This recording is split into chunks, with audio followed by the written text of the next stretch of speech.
A transformation had taken place within the world. It wasn't an ordinary occurrence like shifts in tectonic plates or volcanic eruptions.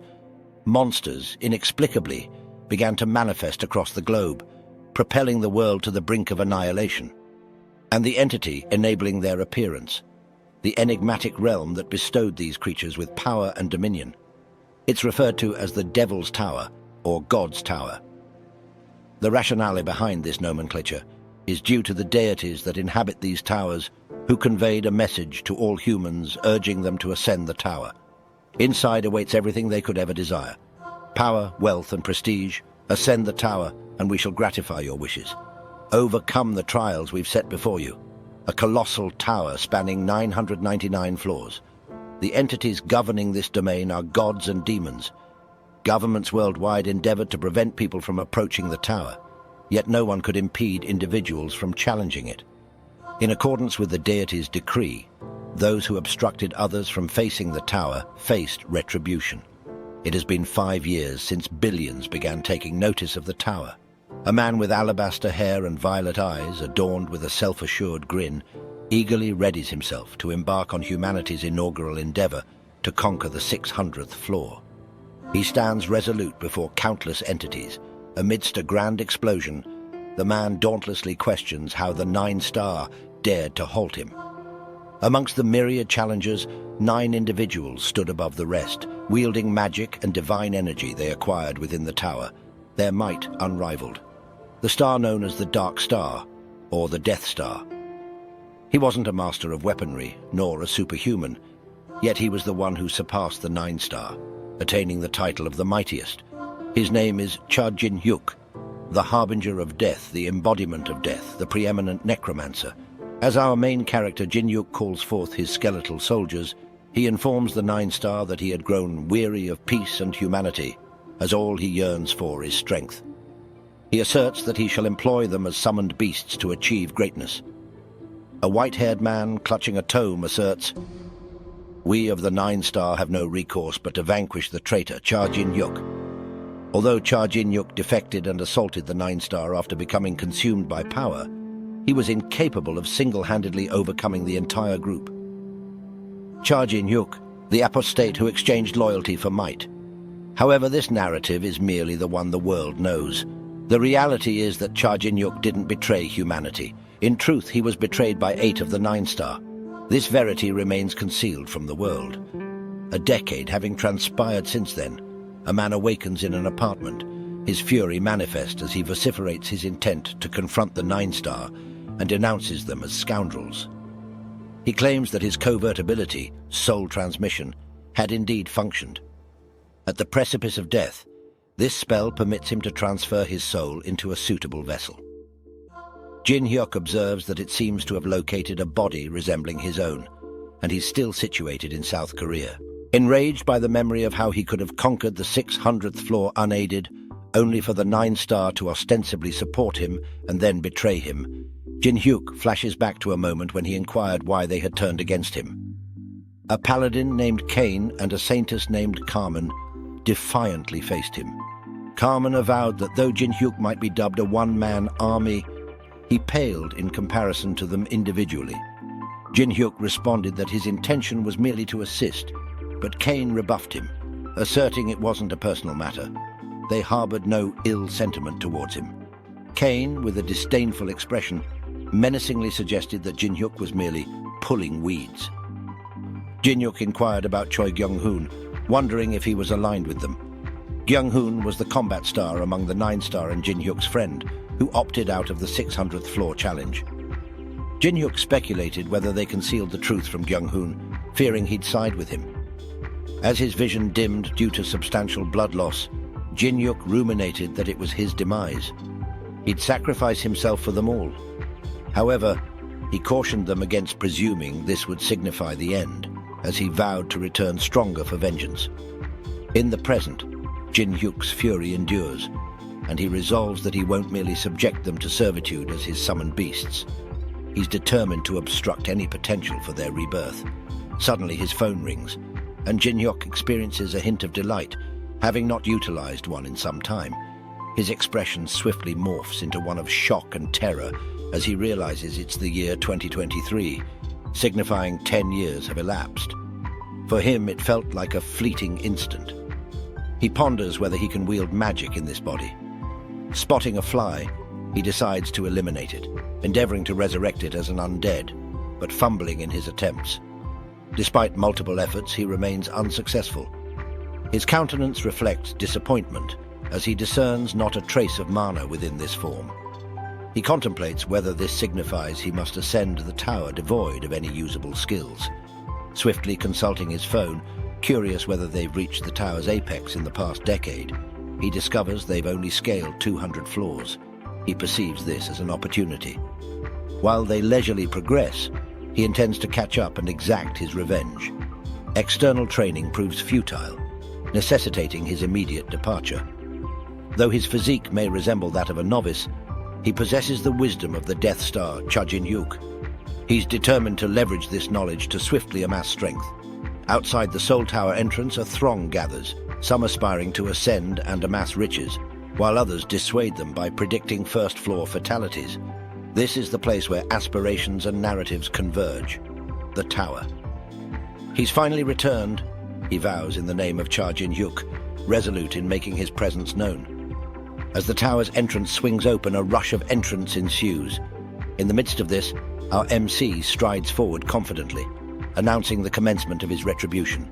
Upon entering the tower, Jin-hyuk finds himself teleported to the tutorial stage. Reflecting on the time that has passed, he realizes it's been 15 years since his last visit. He notes that this place offers a level of difficulty unmatched anywhere else, an arduous path laden with traps that require days to traverse.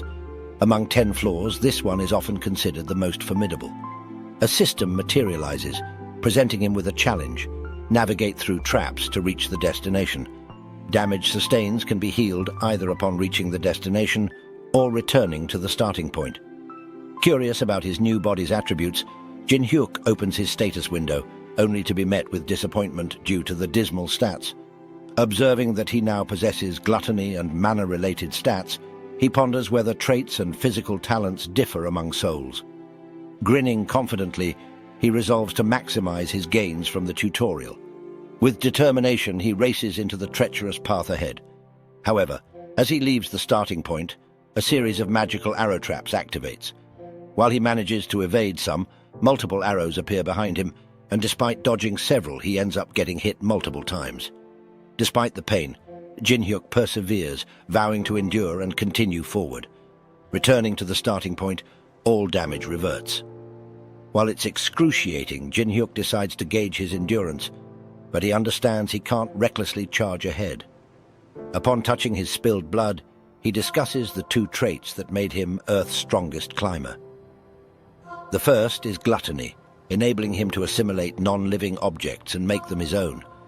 As he absorbs the blood, he explains that the lifeless blood's experiences become his own. With this, he gains a reward of +1 stat point on his tolerance exp. Content with the increased tolerance, he's confident he can manage basic status anomalies even without dealing with equipment settings. He anticipates a week to complete the tutorial and become a skilled climber, but he persists in enduring the arrow barrage. Utilizing this technique, he plans to raise his stats through gluttony until his tolerance exp maxes out. A month later, he stands next to the final portal, surrounded by arrows. The system congratulates him for successfully finishing the tutorial, prompting a sigh of relief from Jin-hyuk.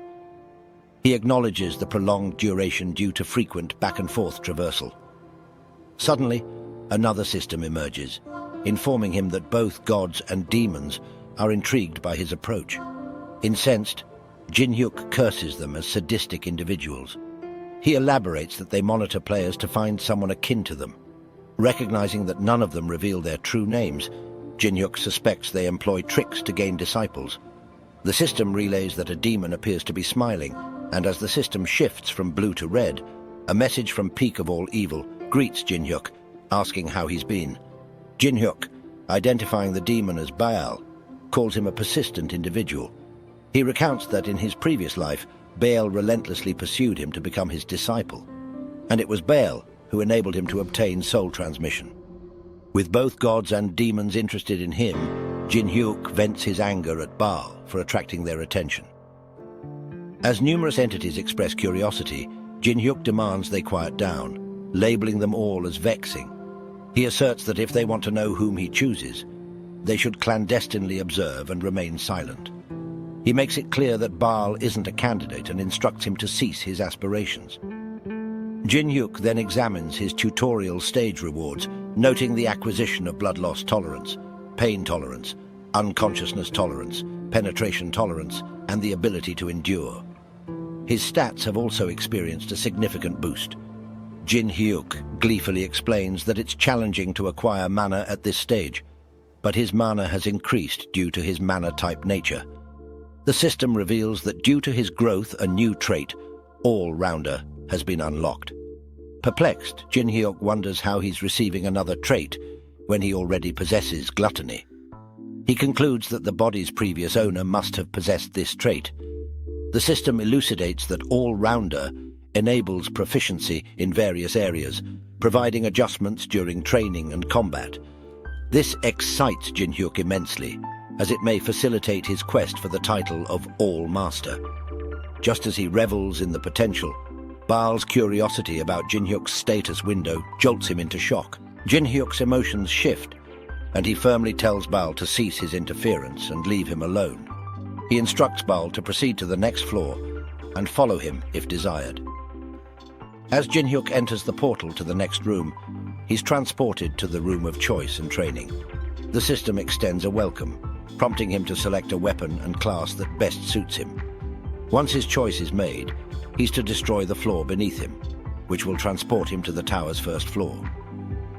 Jin-hyuk explains that in his previous life, after discovering he was a mana type, he promptly chose to become a mage. Generating a practice target, he employs his new trait, All-Rounder, to gauge its effectiveness. As targets appear, Jin-hyuk expertly employs a bow, hitting the targets with precision. He asks the system to generate more targets, this time with the ability to attack him. The system cautions him about the danger since he hasn't selected a class yet. With a confident smile, Jin-hyuk dismisses the warning, stating he doesn't mind. As the targets assail him, he adeptly uses the bow and sword to eliminate them. Standing assertively with dual weapons, he urges the system to summon more targets. The difficulty escalates, producing larger targets. Without hesitation, Jin-hyuk leaps onto a giant target, impaling it with a spear. Armed with two knives, he hurls them at targets behind him.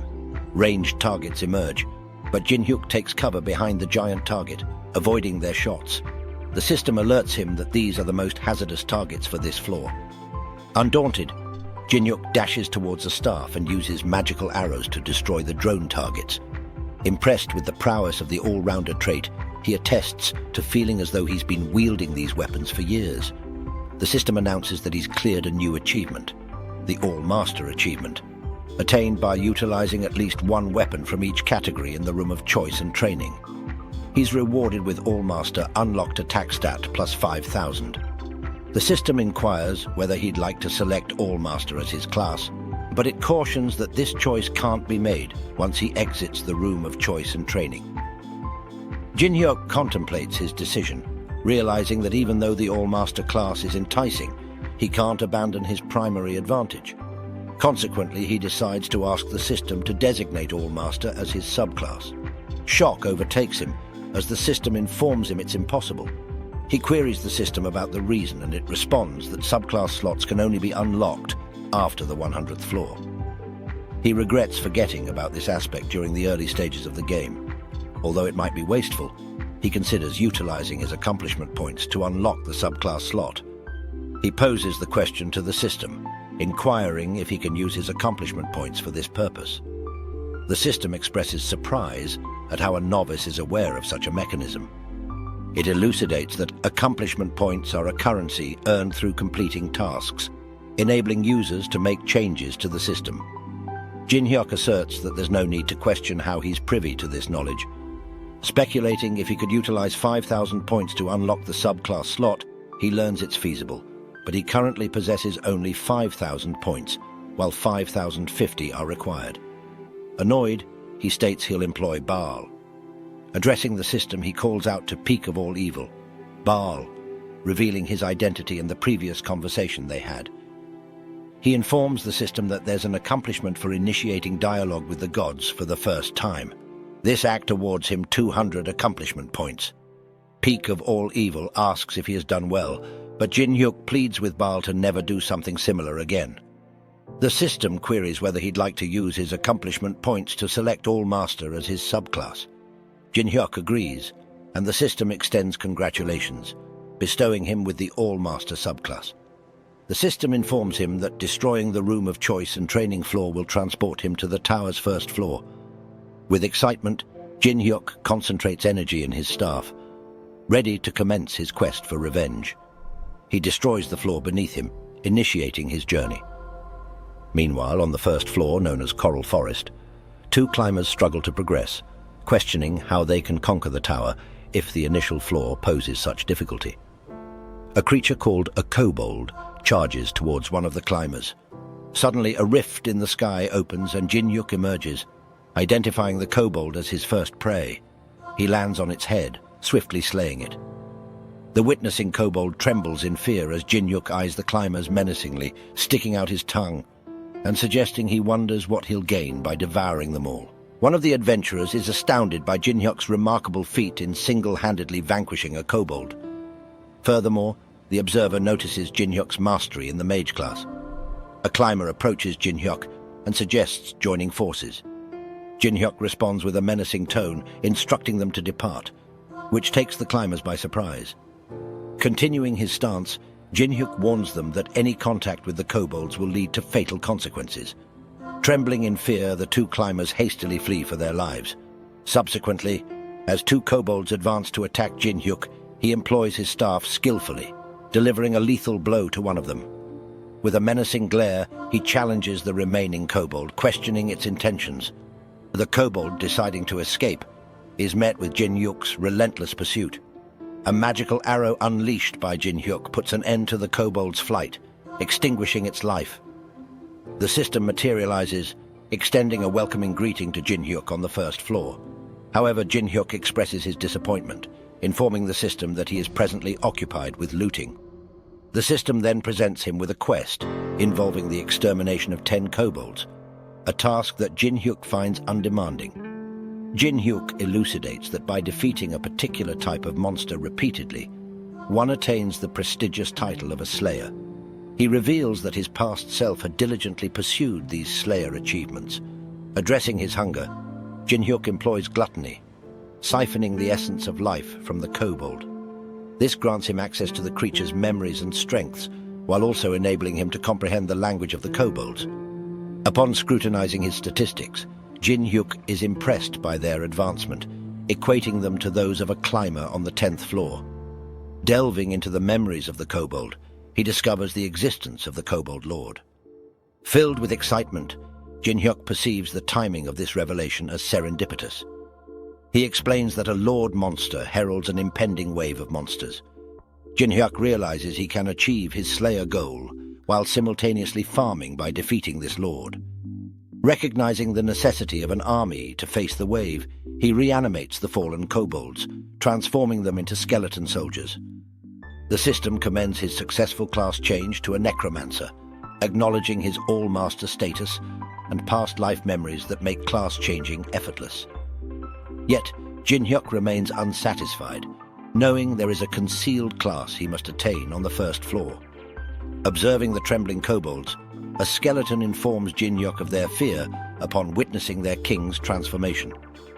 Jin-hyuk orders the skeletons to eliminate any kobold they encounter. Carrying a blue stone and accompanied by his skeletal battalion, he arrives at a secluded location he sought, a small house nestled within the forest. Upon entering, he expresses gratitude for its undisturbed state. Asking the soldiers to wait outside, Jin-hyuk ventures deeper into the house, uncovering a hidden staircase beneath the floor. As he descends, he elucidates the presence of a significant class on the first floor, a Necromancer, a high-ranking mage utilizing souls known as a Spirit Master. The first Spirit Master concealed within this place is Vulcan, a Necromancer, indicated by the class-changing coffin. Upon opening the coffin, a skeletal figure emerges, suspended in the air. The skeleton inquires of Jin Hyuk if he is his descendant. Vulcan is taken aback by Jin Hyuk's nonchalant demeanor and inquires if Jin Hyuk isn't surprised to see him, considering Vulcan's attempt to appear spectacular. Jin Hyuk retorts that a necromancer shouldn't be astonished by the sight of a skeleton. He clarifies that he arrived here after perusing Vulcan's journal and is past the point of surprise. This journal, a concealed item titled Journal of Spirit Master Vulcan, was not read in this lifetime, but during the period when he lost his worth upon changing his class to a mage. He explains he came back to the first floor after discovering the journal, and upon becoming a spirit master, struggled unsuccessfully to summon Vulcan. Vulcan expresses his fondness for Jin Hyuk, noting his superiority compared to a discourteous individual from a decade earlier. Irritated by Vulcan's criticism of his past life, Jin Hyuk contemplates whether he should eliminate him. However, he decides to overlook it and focuses on completing his class change. Jin Hyuk informs Vulcan of his desire to change his class swiftly.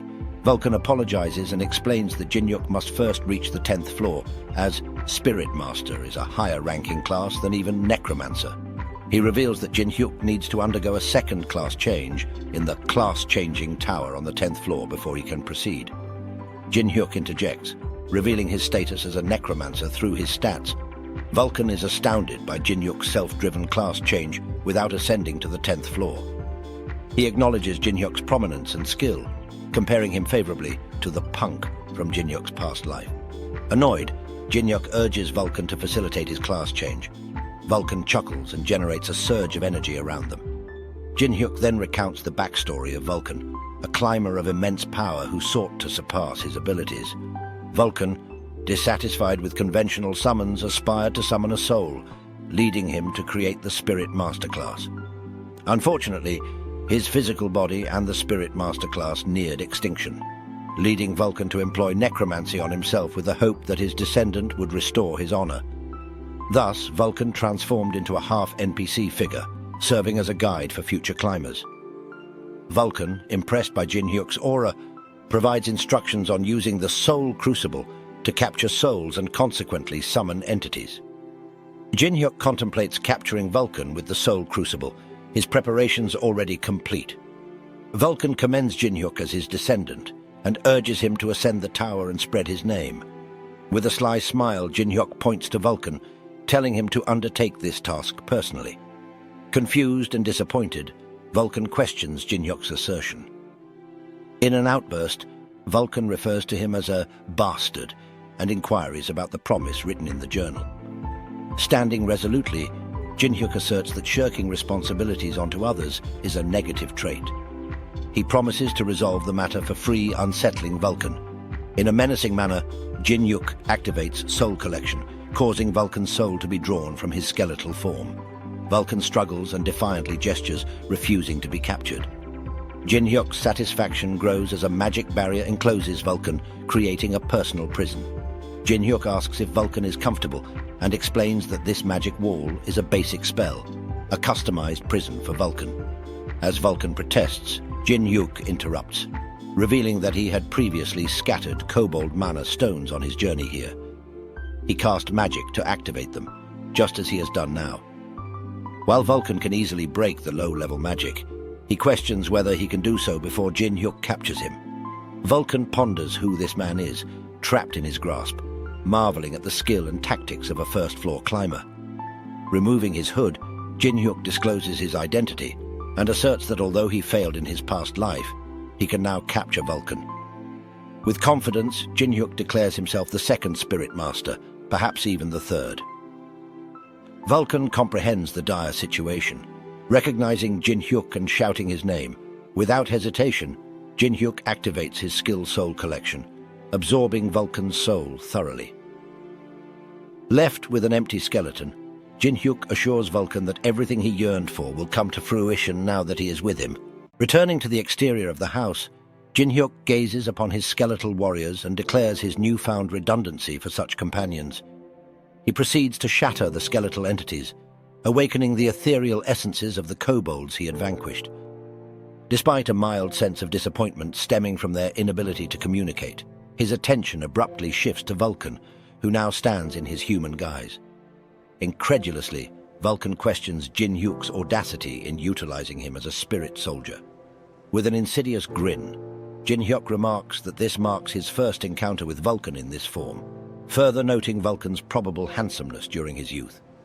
Consumed by fury at Jin Hyuk's disrespect, Vulcan bellows vehemently, vowing not to let such affronts pass unchallenged. After all, he is the original spirit master.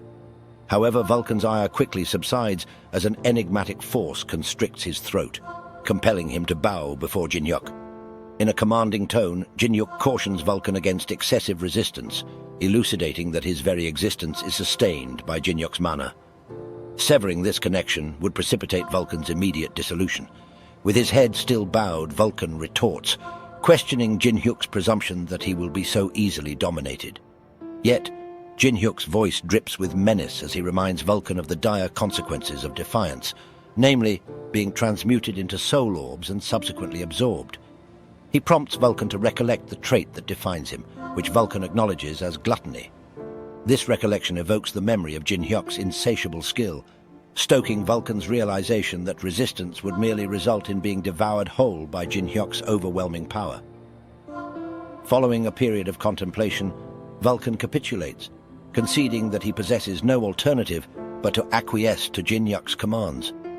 With a sense of resignation, Vulcan inquires about Jin Hyuk's intended course of action.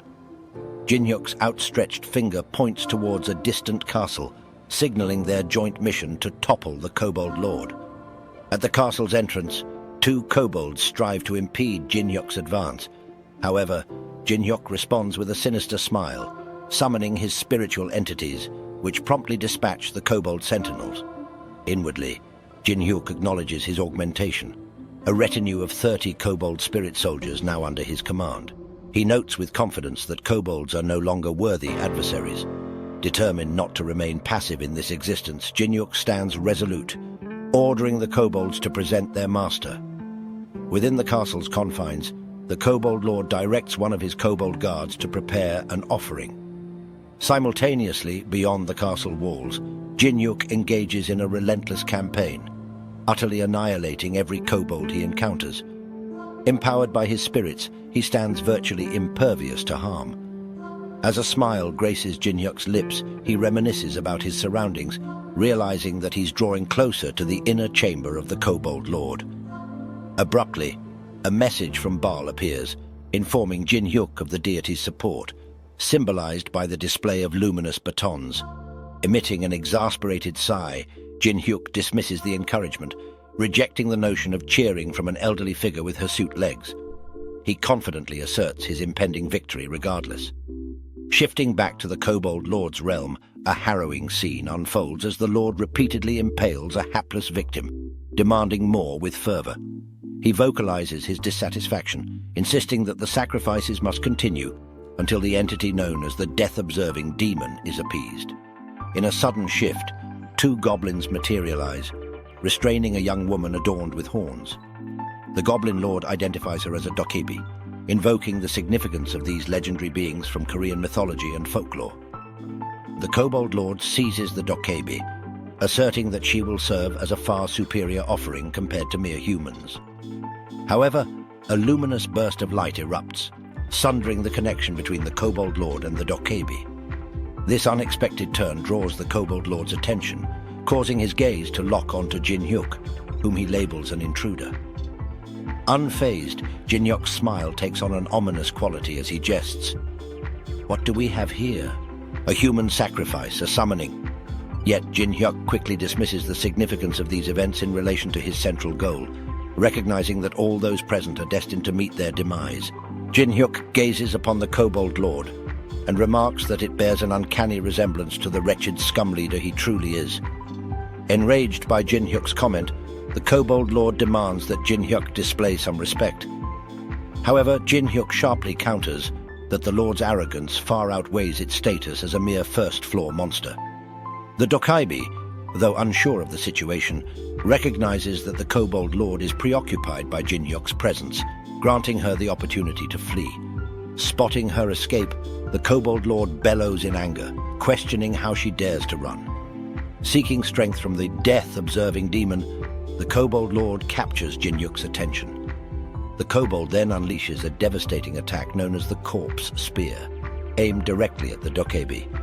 As she stumbles and falls, her inner thoughts echo her reluctance to meet her end here.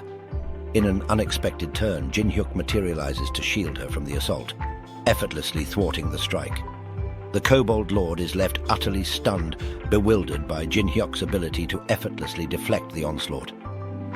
Grateful, the dokebi expresses her thanks, but Jin-hyuk sternly instructs her to vacate the area. A closer inspection reveals her to be a dokebi, a powerful species residing on the 100th floor, and Jin-hyuk asserts that they shouldn't concern themselves with matters beneath that level, particularly an individual who has yet to reach adulthood. Curious about the girl's situation, Jin-hyuk decides to save her, anticipating the acquisition of valuable information.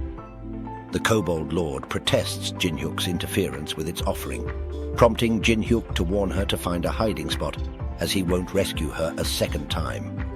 Undeterred, the Kobold Lord readies a menacing attack, preparing to unleash 2 explosive kobolds.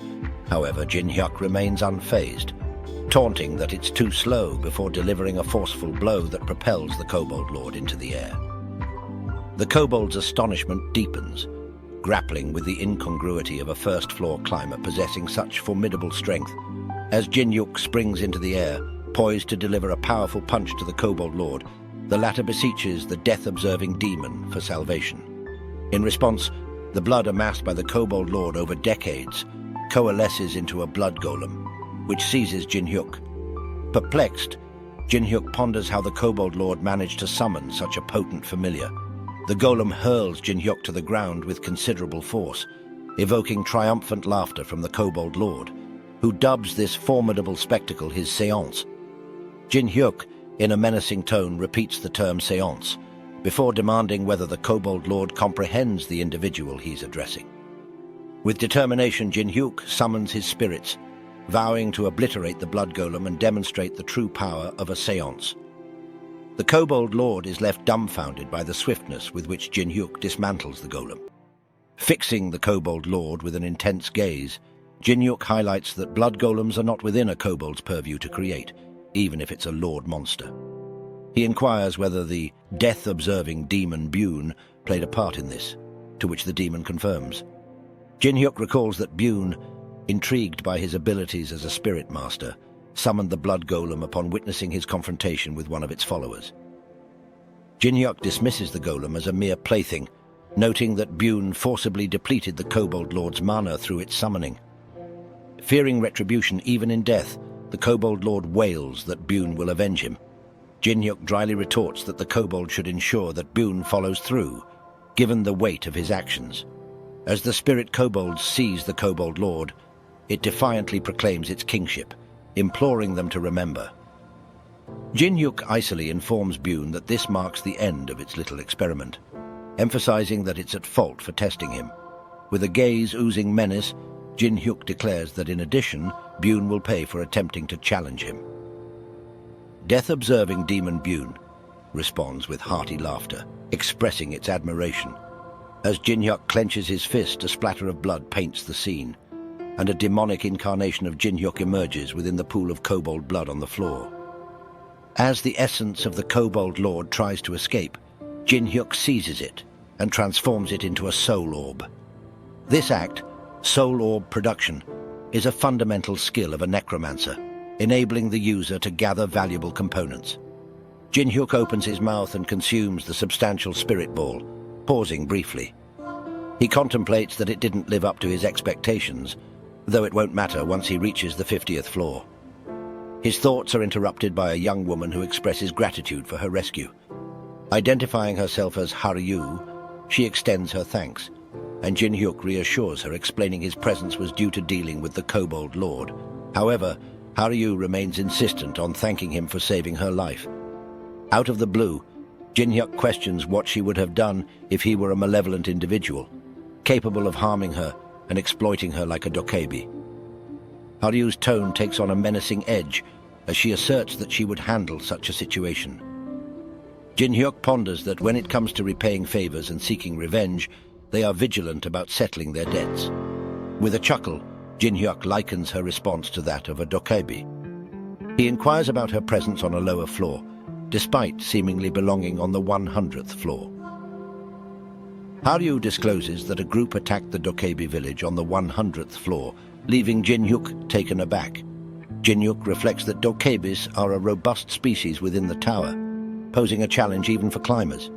He wonders if the assailants were part of the four great species, the colossus of strength, giants, the essence of magic, dragons, the masters of demonic energy, demons, and the wings of retribution, angels.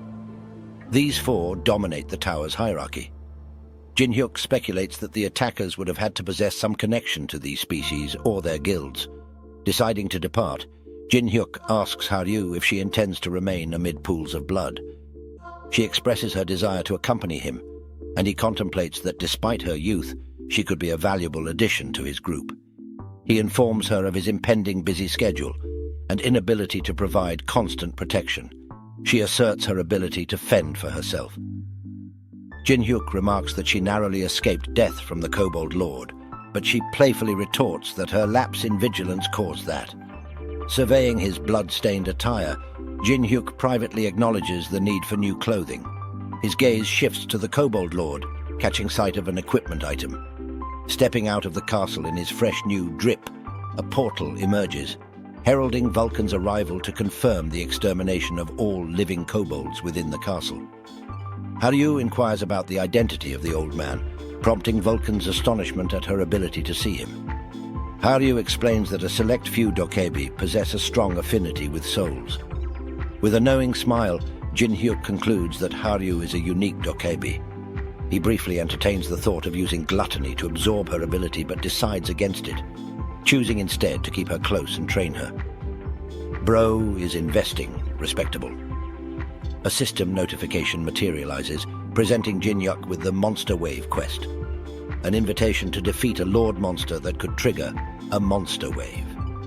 Both Vulcan and Haryu advise him against accepting it, yet Jin-hyuk reasons that he wouldn't have embarked on this journey if he didn't intend to accept challenges.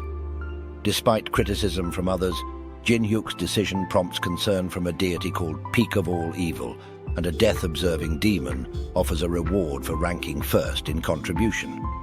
With a confident grin, Jin-hyuk resolves to decide after seeing the reward. Vulcan expresses disbelief, questioning if Jin-hyuk truly wishes to tempt fate. Jin-hyuk acknowledges that Vulcan might wish for his death for the sake of freedom, but he changes his stance, asserting that Vulcan will remain his servant even beyond death. Confirming his choice with a press of a button, the system broadcasts a notice of a looming monster wave.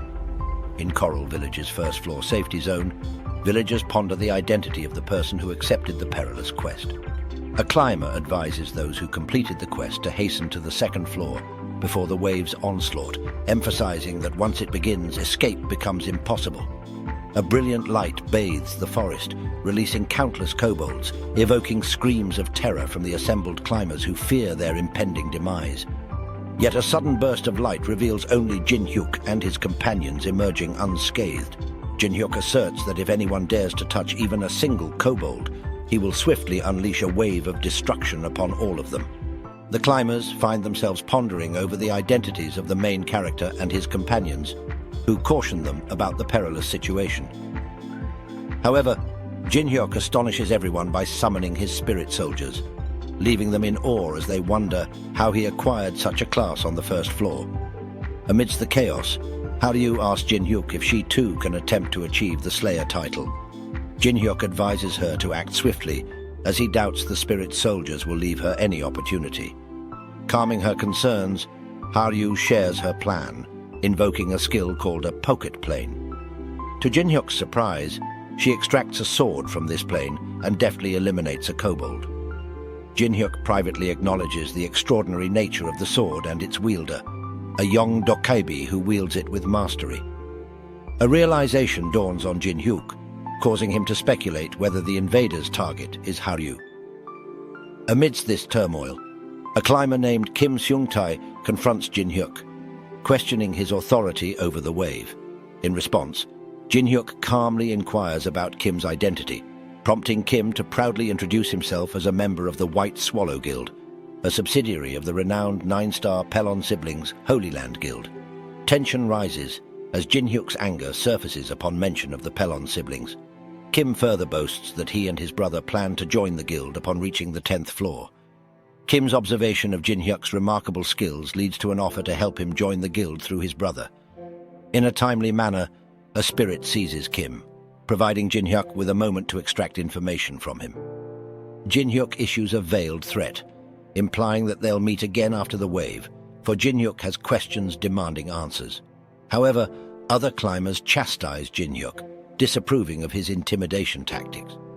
Jin-hyuk dismissively explains that within the tower, strength prevails, unlike on Earth where societal norms restrain certain actions. As Jin-hyuk releases Kim, he cautions him to heed his words, using his need for information as his sole reason for sparing him. He urges the climbers to distance themselves from him, rather than provoke him further. The climbers, concerned about their friend, discuss their course of action. In a surprising twist, Kim advises them to flee, fearing the consequences of encountering Jin-hyuk once more. On the battlefield, Jin-hyuk and Vulcan adopt a menacing demeanor as they execute a powerful attack from the sky, overwhelming the kobolds. As they land, they summon their soldiers, further turning the tide against the kobold forces. Jin-hyuk instructs Vulcan to transform the fallen into skeletons, a request Vulcan dismisses, stating it's unnecessary to remind him. With a resolute stride, Jin-hyuk engages the kobolds in combat, dispatching them swiftly and gracefully. Meanwhile, Haryu, fatigued, falls victim to a kobold ambush, resulting in a severe injury. With unwavering determination, Haryu reflects on her current wound, comparing it to the anguish she endured when her village was engulfed in flames. In her eyes, this injury pales in comparison. She engages in battle with an unwavering resolve, pressing on until she reaches her physical limits. Amidst the combat, her attention shifts towards Jin-hyuk, prompting her to wonder how a mere first-floor climber, a human, could possess such extraordinary strength. She resolves to follow in Jin-hyuk's footsteps and ascend the tower, envisioning her vengeance upon those responsible for her village's destruction. As a kobold nears her, Vulcan intervenes, preventing the attack and inquiring about her well-being. Struggling to rise, Haryu's determination leaves an impression on Vulcan, who ponders the hardships she must have faced. Haryu questions why he aided her, perplexing Vulcan. She recounts that when she fled from the 100th floor, no one offered assistance. She expresses gratitude for encountering kindness rather than hostility. With a pointed look, she probes Vulcan about their motives for helping her. Vulcan responds that spirit soldiers must obey their spirit master's commands, and that Jin-hyuk instructed him to ensure Haryu's survival and the completion of her objective. He informs her of his departure, motivated by the desire to evade Jin-hyuk's potential reprimands for not working diligently enough. Haryu reflects inwardly, recognizing Jin-hyuk as the sole individual who offered her assistance within the tower. She's determined to repay his kindness. Masked, she transforms into an entirely different persona, swiftly dispatching numerous kobolds with astonishing speed. Meanwhile, Jin-hyuk's intuition proves correct. The assailants who targeted Haryu's village were after her and the distinctive sword she wields. Jin-hyuk deems it prudent to keep this knowledge hidden, understanding the potential impact on Haryu if she were to discover her connection to the tragedy. As the final minute of the wave ticks away, the trio of heroes valiantly battles the remaining kobolds. Realizing the last enemy standing, Jin-hyuk expertly throws his knife, ending the threat and concluding the wave. The system extends congratulations for Jin-hyuk's effective wave-stopping efforts. With the ordeal finally concluded, Haryu succumbs to exhaustion, but Jin-hyuk's swift intervention prevents her fall. He inquires about her well-being and cautions against using her skill when fatigued. Haryu blushes and expresses her gratitude towards Jin-hyuk. In a system interface that materializes before them, it's announced that rewards will be distributed for contributions in the first, second, and third positions. Jin-hyuk's excitement mounts as he anticipates receiving his well-deserved compensation. Our protagonist attained an achievement that granted a +5 bonus to all attributes, along with 500 achievement points. Gazing upon the augmentation, he comprehended that while it represented a minor advancement, the achievement points carried a more profound significance for him. Through these points, he could access a diverse array of abilities and potentially perpetually enhance his attributes. The initial recipient of the achievement was Jin-hyuk, followed by Haryu, and then Vulcan. Vulcan found himself puzzled by receiving an award, but Jin-hyuk conjectured that Vulcan's expertise warranted it. Despite this, our hero held the belief that Vulcan ought to grant him the award. Similarly, Haryu wished to bestow her reward upon our hero, symbolizing hope for their shared future. Following contemplation, our hero hesitated, his past betrayals prompting distrust. He was wary of being manipulated by the girl, and reluctant to accept what appeared to be a substantial inducement for second place. He desired the girl to earn his trust, or else he would reconsider her companionship. In that very moment, the girl conjured a portal, extracting her mask and donning it along with her received rewards. Vulcan was taken aback, as the girl intended to relinquish the mask. Our hero understood the mask as a representation of their life essence, not something to be given to strangers. Puzzled by the girl's gesture, he learned it was a token of gratitude for saving her life twice, evidence of her trust. He sensed a deeper meaning behind the mask. Suddenly, the girl faded away, revealing her underlying motive: revenge. She recounted the destruction of her village, her status as the sole survivor fueling her quest for vengeance. Overwhelmed by emotion, she extended her reward to our hero, entreating him to join her in the tower. Touched by her plea, our hero accepted the reward, yet cautioned her against dire consequences should she betray him. Tears of joy streamed down the girl's face as she eagerly anticipated their continued journey together. Our hero dismissed his rewards, understanding that names held little significance. As he did so, a mana ring, necklace, and earrings manifested. Vulcan approved of the items, deeming them perfect for a necromancer reliant on mana to support their forces. These items would augment our hero's creatures by 45%. They unanimously agreed to set course for Bune, prompting our hero to question the promise made to him upon arrival. Discovering the city empty, Jin-hyuk speculated that its inhabitants likely sought refuge on the second floor or within the woods to evade the approaching wave. Our hero pursued the conversation, inquiring about the demon's commitment and the quality of the anticipated item. The demon requested patience, yet at that moment, a ring materialized on the table, emitting a palpable demonic energy. Our hero was incredulous, for this energy's presence implied attraction to demons. Although the ring granted access to demonic energy, its possession of the highest quality mana seemed unbelievable. Such power usually demanded submission to demons, rendering this revelation extraordinary. Prepared to extend a handshake, the demon's offer was accepted by our hero, recognizing the value of the item. Vulcan advocated focusing on ascending the tower, while Baal seethed with jealousy, also requesting a handshake. Jin-hyuk declined unless a gift was proffered, and Vulcan sought items from the demon as well. Hence, Baal formulated a quest or task for Jin-hyuk. Realizing the opportunity, Jin-hyuk understood the mutual benefit of their arrangement. Our protagonist agreed to undertake the task bestowed upon them by Baal, though Baal started to show signs of uncertainty. Our hero proposed that if Baal was unwilling to act, then they should abstain from action. However, it was clear to all that this decision came too late, due to the already established agreement. At that instance, a notification materialized before our hero, outlining the conditions of the pact. The mission designated by Baal was for our hero to establish a reputation before reaching the 100th floor.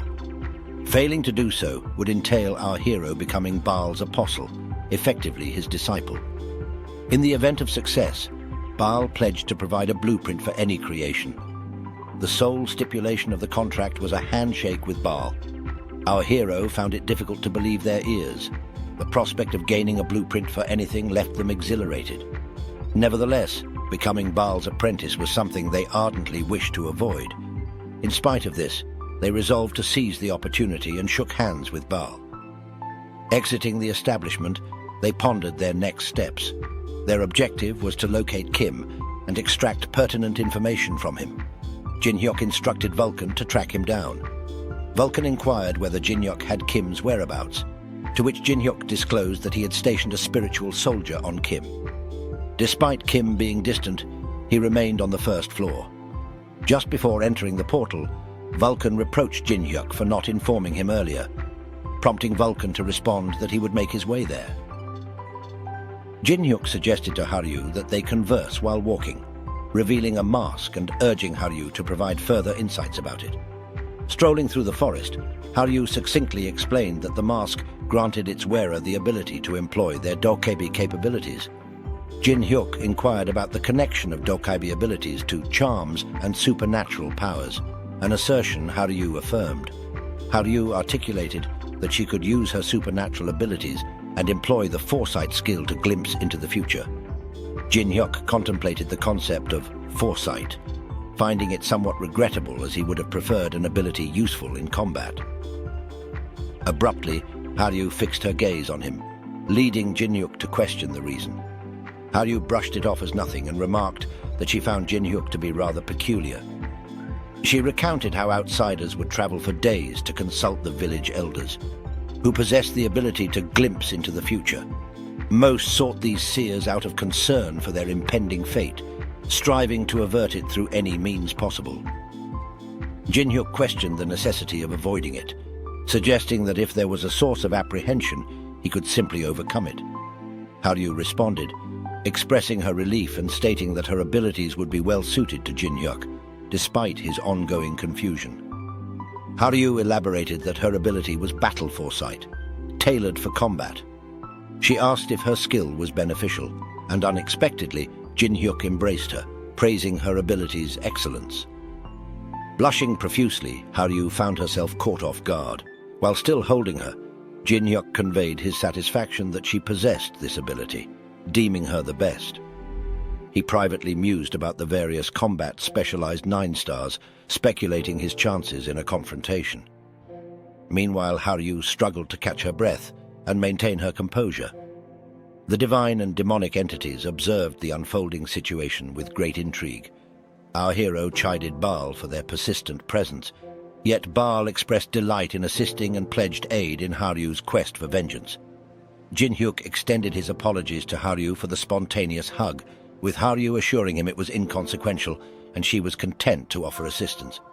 Jin-hyuk pledged to make the most of the mask's potential and support her in her quest for revenge. Grateful, Haryu wished them both a promising future. Vulcan, in the meantime, had apprehended Kim and recommended awaiting his master's arrival. He inquired about our hero's whereabouts and the challenges of detaining someone without causing harm. Our hero requested Vulcan's clearance to approach Kim, driving his sword into a nearby tree. Jin-hyuk informed Kim that he intended to return his sword, considering where to strike next depending on Kim's response and his own inclination. Kim consented to divulge all he knew, including insights into the guilds. After amassing the necessary information, our hero allowed Kim to depart. Thoughts arose about forming an alliance with the Sacred State and guilds from the 10th to the 200th levels, recognizing the advantages of cooperation in their effort to overcome them. Haryu broached the topic of Baal's task, and our hero concurred, suggesting that dismantling the guilds under the twins' influence would provide an opportunity to fulfill the demon's directive. They resolved to proceed to the 10th floor. The setting shifted to the safe zone on the 2nd floor, where discussions swirled about our protagonist's triumph over the wave. As they traversed a portal, the sight of Jin-hyuk's ghost mask prompted unease and recognition among the bystanders. Following his triumph over the wave, individuals inquired about his guild and identity.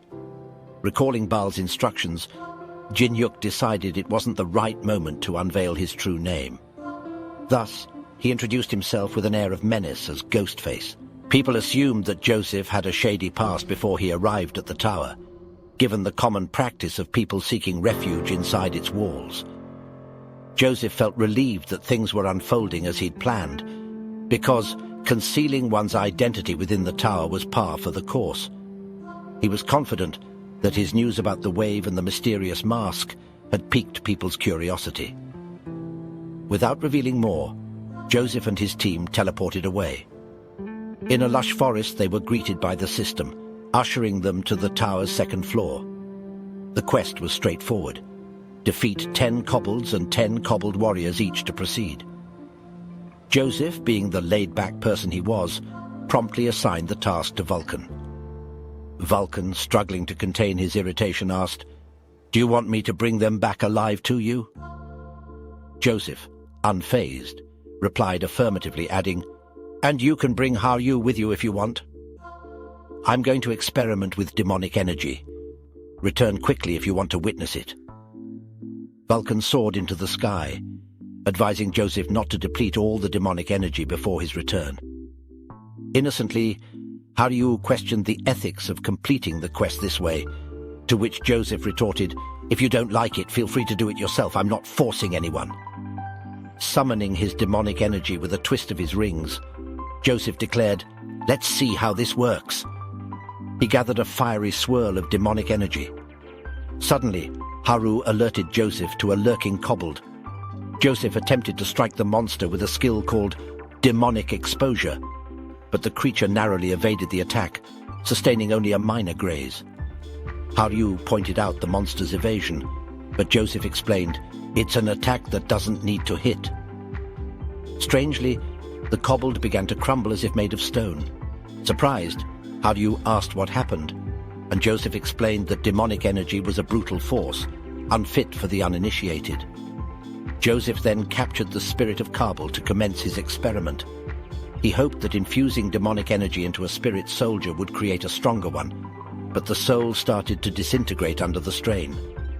Joseph quickly reduced the demonic energy to a manageable level, successfully creating a new spirit soldier with a touch of demonic energy.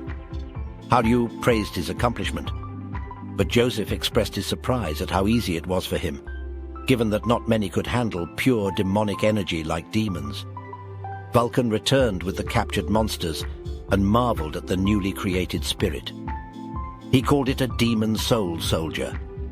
Vulcan inspected it closely, stating, "This soldier is perfectly fused," and Vulcan commended his student. Contemplating the difficulty of infusing souls with demonic energy on the field, Joseph decided to entrust summoning to Vulcan, acknowledging his proficiency in the task. Vulcan blushed at the praise, remarking that Joseph finally respected him. Jin-hyuk suddenly imbued demonic energy all over Vulcan, causing him intense pain. Vulcan questioned Joseph's intentions, and Joseph revealed his plan. "If I infuse demonic energy into Vulcan's soul, the spirit soldiers he summons will become demon soldiers automatically." He proceeded to use all his demonic energy, enveloping Vulcan in a massive amount. Haru worriedly asked about Vulcan's safety, but Joseph assured her, "The first spirit master won't die from something like this." Vulcan, now transformed into a demon soul soldier, warned Joseph, "You made a mistake, Joseph. Creating a summon stronger than yourself is your biggest blunder as a necromancer."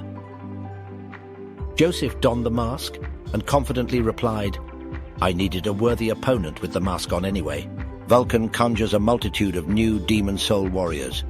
Jin-hyuk triggers the mask's power, sensing a deceleration in the soldiers. However, he soon realizes the alteration in his perception of time, reminiscent of Haru's everyday experience. Swiftly, Jin-hyuk eradicates the monsters, dealing a forceful blow to Vulcan's visage. Vulcan crumples, producing a resounding impact. Concern gnaws at Haru, yet Jin-hyuk consoles her, stating, "Fear not, physical assaults won't extinguish souls like that." Haru then inquires whether Jin-hyuk harnessed the mask's power. Confirming, he relates, "It felt as if everything moved at a pace slower than mine. It was like I became briefly the supreme martial artist." Haru attributes this occurrence as an unintended consequence of the skill's malfunction. Jin-hyuk's confusion prompts him to query, if this was an unintended effect, what's the actual purpose of the mask? Haru clarifies, "I mentioned it grants battle foresight, correct? Not only should the foe's movements decelerate, but you should also anticipate their forthcoming actions." Jin-hyuk seizes her shoulders, inquiring, "How can I attain such mastery?" She humbly confesses, "It emerged instinctively for me." Jin-hyuk ponders her prodigious ability, even among the dokaibis. Haru assesses his well-being, wondering if he experiences dizziness, to which Jin-hyuk responds that he is fine. She mentions that untrained individuals often undergo symptoms like headaches and vertigo when attempting special abilities. Haryu admits this pertains to her as well, stating, "Foresight eludes my control. I fretted since you initially couldn't activate the skill." Jin-hyuk jests, "You possess a knack for pinpointing vulnerabilities." Haryu playfully retorts, "Not quite my intention. I'm sure you'll soon master it."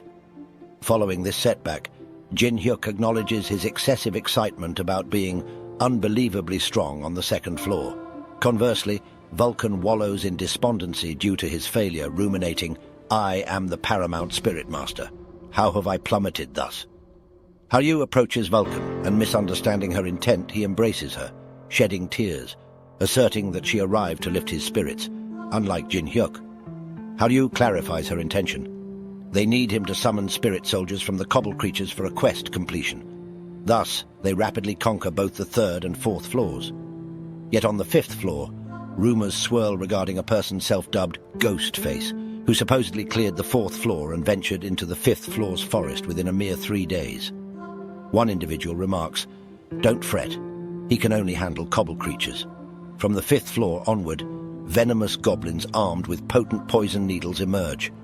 Now Jin-hyuk is occupied with an activity involving his mama on the ground. Unbeknownst, a goblin hides on a tree, launching a poison needle at Jin-hyuk. Haryu intervenes, severing the needle before impact. A wicked grin plays upon her lips as she jeers, "You dare assault Jin-hyuk?" In response, Vulcan dispatches a spirit soldier to vanquish the goblin. Vulcan commends Haru's swift action in neutralizing the poison needle. Yet his astonishment surges upon observing her sinister expression, wielding her sword. Vulcan subsequently inquires about her well-being, and she regains her composure. She herself is taken aback by her own amusement while clutching her sword. Following this, Jin-hyuk rises and declares, "My preparations are complete, and tonight a formidable wave of monsters shall descend." It's worth noting that previously, just before entering the fifth floor, Jin-hyuk informed his team that the upcoming floor would be populated by goblins instead of cobbles, and their aim was to earn the title of Goblin Slayer. Haryu raises a question regarding the necessity of hunting the Lord Monster once again. Vulcan informs him that such a hunt cannot be undertaken at will. The appearance of the monster is unpredictable, and its location on the tower remains uncertain. Jin-hyuk clarifies that he has no intention of pursuing the Goblin Lord, since he possesses the knowledge to manually initiate a wave. Both of them are taken aback upon learning that Joseph has the ability to manually trigger a wave. Vulcan points out that if such a method existed, rumors would surely have circulated throughout the tower. Jin-hyuk explains that he stumbled upon this information purely by chance. Recounting the event, he says, "During one of my hunts near the periphery of the 400th floor, a crevice materialized as I scaled the tower. It was then that I made the discovery." He further elaborates that each floor houses a central zone that spawns monsters. By directing one's mana into this area, it engenders creatures akin to those in a monster wave. Vulcan acknowledges, "You must have reaped significant benefits from this revelation." Jin-hyuk admits that he has only utilized this technique once, as the monsters encountered on the 300th floor and above differ significantly from goblins in scale. He even states, even facing the 4 great species head-on during a wave would prove insurmountable. Vulcan remarks, "When this exploit was viable, you were unaware of its existence and couldn't capitalize on it." Jin-hyuk concurs, saying, "The circumstances have changed.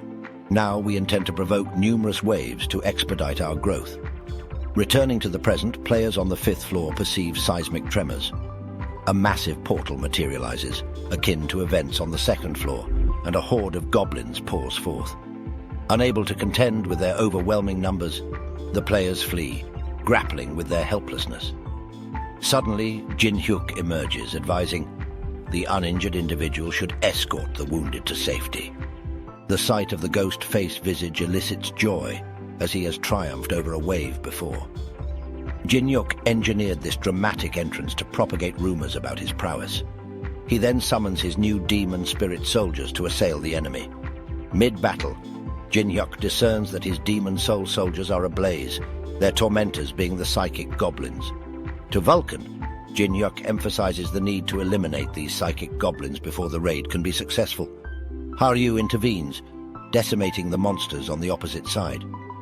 Jin Hyuk employs his Glutani skill to absorb the remains of a deceased psychic goblin, absorbing its fiery ability that influences even souls. With his soul fire skill, he swiftly eradicates the goblins in his vicinity. Suddenly, Haryu's sword radiates immense energy, conjuring a set of equipment upon her person. Without warning, she launches an attack on Jin Hyuk with her blade.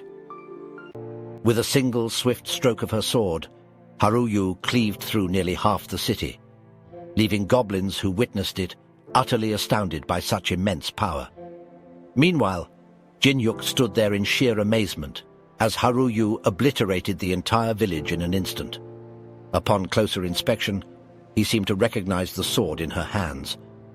A malevolent chuckle escaped her lips as she swung her blade toward Jin Hyuk, who narrowly dodged, the sheer force obliterating the building behind him. Removing his mask, Jin Hyuk revealed himself and asked her if she recognized him, though she continued her relentless assault. Jin Hyuk managed to block her strikes, but couldn't help but acknowledge her overwhelming strength. With a mighty blow, Haruyu sent Jin Hyuk hurtling through the ruins, causing Vulcan to worry and call out their names telepathically. Vulcan inquired about their well-being, and Jin Hyuk reassured him, explaining that it felt like they were facing the Dokibis' final vanguard. With the monsters already dealt with, Jin Hyuk instructed Vulcan to handle the rest. Readjusting his mask, he knew his priority was dealing with Haruyu. In a daring leap towards Haruyu, Jin Hyuk employed his battle foresight skill, sensing the impending danger from her sword. He understood that failing to act would mean being cut to pieces. As he prepared to swing his axe at her, he reminded himself that there were no allies or enemies within the tower, despite her tragic story. This was the end. However, a moment of hesitation washed over him as he recalled her joyful demeanor. That momentary pause allowed Haruyu to seize his axe and use her own battle foresight, her grin and menacing stare promising destruction. She slashed Jin Hyuk, sending him reeling and injuring him. In a desperate move, Jin Hyuk summoned his skeletons, reanimating the goblins who had perished. He directed them to confront Haruyu. Astonishingly, she effortlessly sliced the skeleton soldiers into pieces. Jin Hyuk, bewildered by her speed, wondered if she had used her battle foresight. He couldn't help but acknowledge that she was overwhelmingly powerful, leaving him questioning how he could possibly defeat her. Then, a massive explosion occurred, propelling Jin Hyuk backward. As he distanced himself from her, he sensed that something was amiss. He wondered if she was exhausted or experiencing some kind of side effect. Noticing her bleeding eyes, he realized something was wrong. He considered whether this was the rebound Haruyu had mentioned. If that were the case, he saw a glimmer of hope, but he needed to ensure she couldn't use her battle foresight anymore. Jin Hyuk sprinted, and she pursued him. He leapt into a house through a window, causing Haruyu to momentarily pause. Jin Hyuk taunted her, asking if she was coming for him. She menacingly leaped inside the window, preparing to attack. However, Jin Hyuk suddenly reanimated two goblin zombies armed with paralytic poison darts, confidently stating that even a Dokaibi would be affected by the dart with a direct hit. As the darts closed in, Jin Hyuk doubted that Haruyu could evade them without her battle foresight. So she made the choice to employ her unique ability and skillfully deflected the incoming darts and the zombie soldiers, much to Jin Hyuk's dismay. Subsequently, she lunged at Jin Hyuk, attempting a decisive slash, but Jin Hyuk narrowly evaded her relentless attacks. Undeterred, she fixed her intense gaze on Jin Hyuk and let out an eerie laugh, poised to impale him with her sword. However, in a surprising turn of events, a dart found its mark in Jin Hyuk, piercing through him and striking Haruyu. Jin Hyuk admitted that without the rebound effect from using battle foresight, his seemingly implausible plan would have surely failed. His ingenious scheme involved shooting her with a poisoned dart from her blind spot, and it proved successful. Despite her fury, she collapsed, and Jin Hyuk just managed to catch her before she hit the ground. However, an unusual sensation lingered in his hands, making him wonder if it was a result of the paralytic poison from the dart. Jin-hyuk decided to instruct one of his goblin zombies to fetch him a dart, which he promptly absorbed. In that moment, Jin-hyuk gained newfound resistance to the effects of the dart, developing a paralytic ability. Observing Haryu, Jin-hyuk remarked that she possessed quite the vexing power. Meanwhile, Haryu found herself in a serene, ethereal realm, floating amidst a beautiful pink landscape, with her sword before her. Confused and disoriented, she couldn't place her whereabouts. Suddenly a man approached and inquired if she was the new wielder of the Dragon Slayer sword. He scrutinized her and noticed her youth, prompting Haryu to inquire if he was a Dokaebi. The man responded cryptically that she was both right and wrong. Perplexed, Haryu pressed him for an explanation, but he swiftly held his sword to her throat as a warning. He cautioned her that next time, if she drew the sword without proper preparation, it would consume her. In an instant she awoke, her senses returning, finding herself being carried by Jin-hyuk. Baffled by their location, she questioned Jin-hyuk's actions, blushing slightly. He reassured her that he would explain everything later. As she rested on the bed, Jin-hyuk outlined their plan to replenish their resources and proceed to the 10th floor. He explained that every 10th floor within the tower held a significant city and a boss monster they needed to defeat to progress. Haryu mentioned her knowledge of the formidable orc warrior Vulcan, which Jin-hyuk affirmed was akin to a lord-level monster. However, when Haryu suggested they would all go once they were healed, Jin-hyuk abruptly halted her with a firm no. He clarified that from now on, she would operate independently from the group. Shocked, Haryu questioned his intentions, fearing abandonment. Jin-hyuk reassured her that he wasn't abandoning her, and reminded her of the events on the 5th floor. Her memories ceased at a certain point, and Jin-hyuk informed her that her sword was a demon blade, possessing a skill comparable to an ego sword. It granted incredible power, but eroded one's sanity in return. Seated on the bed, he emphasized that relying on such an unstable power would lead to her breakdown before reaching the 100th floor. He assigned her a task, encouraging her to develop her own strength independently of the sword and ascend to the 10th floor on her own. It was her homework. She understood Jin-hyuk's intentions to help her grow stronger. With a cheerful expression, she accepted the challenge, promising to become a worthy ally for Jin-hyuk. Jin-hyuk smirked and said, "All right." The next morning, Jin-hyuk, Vulcan, and Haryu stood on the street. Haryu expressed her gratitude for the rope and her intention to catch up with Jin-hyuk as soon as possible. Jin-hyuk assured her that he would be waiting. With that, they parted ways, each embarking on their separate journeys. A few days later, up on the 9th floor, Jin-hyuk continued to put his new mask from Haryu to the test. In front of him were creatures unlike the goblins he'd faced earlier, but they didn't pose any real danger. Vulcan observed Jin-hyuk and asked for his thoughts, but Jin-hyuk was more interested in discussing Vulcan's role in extracting orc souls for creating orc soul soldiers. Vulcan remarked that creating waves seemed to be their new routine, to which Jin-hyuk suggested he not complain, although Vulcan assured him he was enjoying it. Vulcan couldn't help but notice Jin-hyuk's indifference, as he'd never once mentioned Haryu during their floor clearing. Jin-hyuk asked Vulcan what he meant, then revealed he wouldn't have accepted her as an ally if he knew she would fail. He recognized her strength and her unwavering desire for revenge. Jin-hyuk then urged Vulcan to focus on bringing more orcs to complete their task, since the manual wave seemed insufficient. Vulcan, visibly angered, expressed disbelief at Jin-hyuk's apparent lack of respect for his elders, and inquired about Jin-hyuk's parents. Jin-hyuk calmly stated he didn't have parents, and questioned what was wrong with that. Vulcan was taken aback by this revelation. Jin-hyuk went on to explain that he was raised in an orphanage, shedding light on why he acted the way he did. In a moment of understanding, Vulcan placed a comforting hand on Jin-hyuk's shoulder and even asked for a hug. However, Jin-hyuk quickly recoiled, telling Vulcan to stay away because he despised pity. Despite this brief tension, Jin-hyuk soon achieved the Orc Slayer title. Now on the 10th floor, the room of trials, a notification appeared stating they needed to defeat the boss to proceed. Failure meant going back to the 9th floor. A scoreboard displayed records of previous clears, all completed within a minute. Jin-hyuk noticed Vulcan's name was absent, and Vulcan pointed out that Jin-hyuk's name wasn't there either. Vulcan explained that most of the records belonged to members of the 4 great species due to their innate skills. Jin-hyuk suggested they attempt to break the record today, and Vulcan laughed in agreement. The system informed them of a 1-minute preparation time before the boss battle.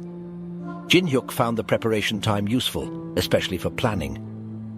Jin-hyuk instructed Vulcan to utilize his demon soul soldiers to immobilize the boss upon its spawn, to which Vulcan promptly summoned his soul soldiers, acknowledging his understanding. Jin-hyuk, with determination, placed his hand on the floor, activating a magic circle that materialized a magic spear. With a vow to demonstrate the prowess of a true master, he cast enchantments like piercing, dexterity, resilience, lethal and demonic energy on the spear, turning it a foreboding dark purple.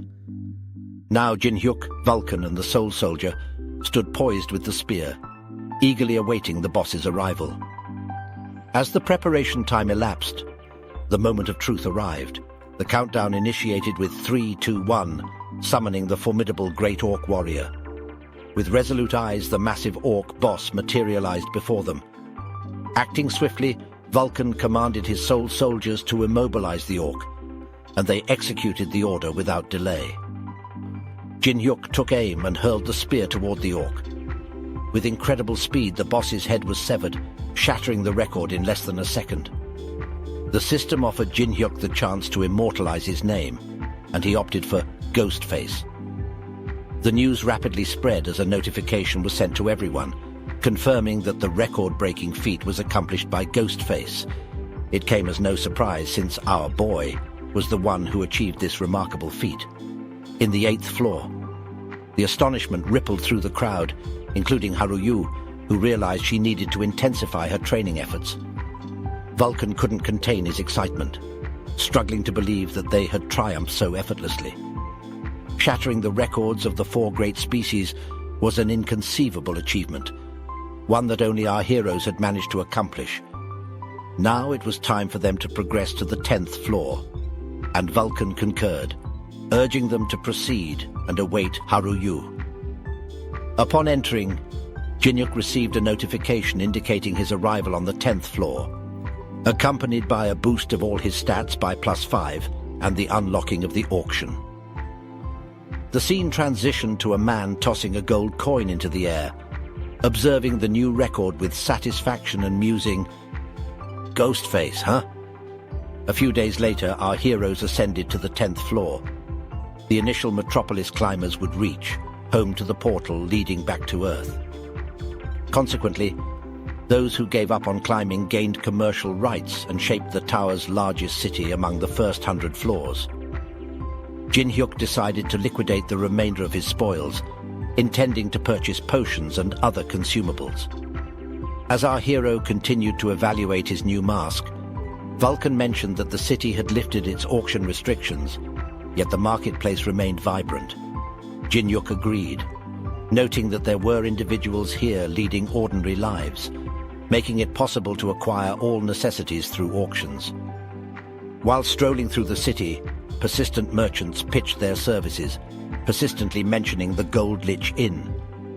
Vulcan's frustration mounted, prompting him to inquire about the term Gold Lich. Realizing Vulcan's unfamiliarity, Jin-hyuk elucidated that Gold Lich Company was the premier enterprise that emerged years ago. However, Gold Lich referred to an individual, the wealthiest figure in the tower. His true name eluded the public, but rumor had it that an unimaginable amount of gold flowed through his hands. Vulcan, taken aback, questioned Jin-hyuk's business agenda, prompting Jin-hyuk to point at the Gold Lich Company logo and reveal that he was considering them for sponsorship. Vulcan was astounded, learning that Jin-hyuk intended to secure sponsorship from the Gold Lich. The scene shifted to a girl welcoming our heroes to the Gold Lich Company, where she explained that anything of value, be it weapons, loot, potions, or information, could be bought and sold. She handed Jin-hyuk a waiting ticket, and Vulcan couldn't help but chuckle when he saw it was number 18, associated with the word fuck in Korean due to its similar pronunciation. After some time, number 18 was called, and a man named Halcyon, in charge of the third counter, introduced himself and asked how he could assist them. Jin-hyuk, revealing his mask, asked if it would suffice as identification.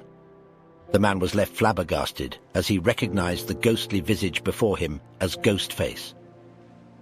Just as Halcyon was about to announce his name, Jin-hyuk silenced him, reminding him of the reason he concealed his identity with the mask. Halcyon nodded in understanding, prompting Jin-hyuk to request an assessment of his finances. He displayed 3,000 gold, the earnings he'd garnered from battling the waves. Halcyon inquired about Jin-hyuk's intentions for such a substantial sum, to which Jin-hyuk disclosed his desire for a meeting with the Gold Lich. Halcyon was taken aback, inwardly questioning Jin-hyuk's sanity. Jin-hyuk pressed for an explanation, reminding him that Halcyon had previously stated that anything could be bought and sold in this place. Halcyon regretfully explained that two reasons stood in the way. The Gold Lich was exceptionally occupied, and Jin-hyuk's offer of 3,000 gold fell far short of the value the Gold Lich placed on his time. Jin-hyuk inquired about the required amount for a meeting with the manager here. After some contemplation, Vulcan couldn't help but label Jin-hyuk as an asshole and enlisted a random employee to arrange a meeting with the company's head. Vulcan questioned what Halcyon had done to provoke Jin-hyuk's actions. In response, Jin-hyuk challenged Vulcan to suggest an alternative method to meet the Gold Lich, if he had one in mind. Facing a door, Jin-hyuk wondered if this was the end. He knocked and introduced himself as Ghostface. The voice inside invited him in, revealing a man seated in a chair who introduced himself as Puppet, the 10th floor branch manager of the Gold Lich Company. Puppet greeted the super rookie and inquired about Jin-hyuk's desire to meet the Gold Lich. Jin-hyuk affirmed his interest, but expressed doubt about the Gold Lich being present. Puppet apologized, citing the insufficiency of Jin-hyuk's offered funds. Jin-hyuk proposed an alternative: have Puppet summon the Gold Lich first, confident that a meeting would secure his sponsorship. Puppet, while acknowledging his knowledge of Ghostface, expressed discomfort at Jin-hyuk's casual discussion of the Gold Lich. Secretly, Puppet enacted his skill trait, Marionette, encircling Jin-hyuk with a marionette, its strings tightening around Jin-hyuk's neck. Inwardly, Puppet was confident in his ability to manipulate anyone ensnared by his strings, and he regretfully informed Jin-hyuk that he would have to depart. However, to Puppet's astonishment, Jin-hyuk swiftly seized the strings and declared a wager on Puppet's arrogance, shattering the marionette. Puppet was left in disbelief, pondering how Jin-hyuk had managed to nullify a skill effective even against climbers on the 180th floor. Abruptly, Puppet brought his hands together, and both he and Jin-hyuk appeared to have shifted locations. Puppet remarked that this was likely Jin-hyuk's first encounter with this realm. As Puppet attempted to explain their whereabouts, Jin-hyuk interjected, identifying the place as the Mind Realm, a boundless dimension formed by separating the soul and mind from the body. Inwardly, Puppet questioned how a 10th floor climber like Jin-hyuk could possess knowledge of this esoteric realm. Puppet proceeded to emphasize that, within this realm, the laws of reality held no sway. It was a dimension where one had to rely on their life experiences and the strength of their soul to engage in combat.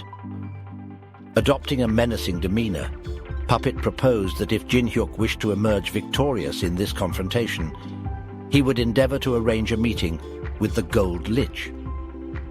Puppet once again ensnared Jin-hyuk with his strings, but this time Jin-hyuk responded with a smirk, confidently stating, "The power of one's experience and soul?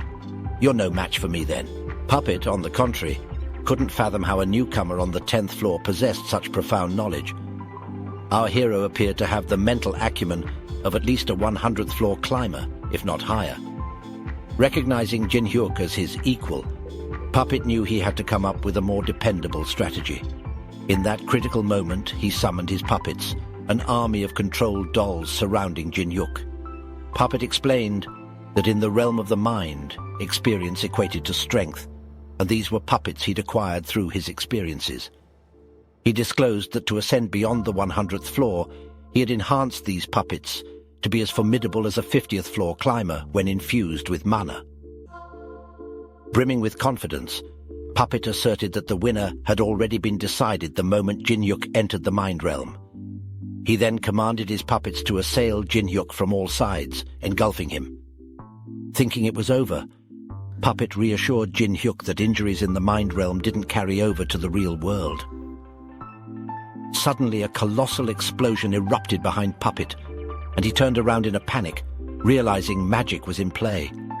Emerging from the dark smoke was a menacing purple shadow, transforming into a skeletal mage.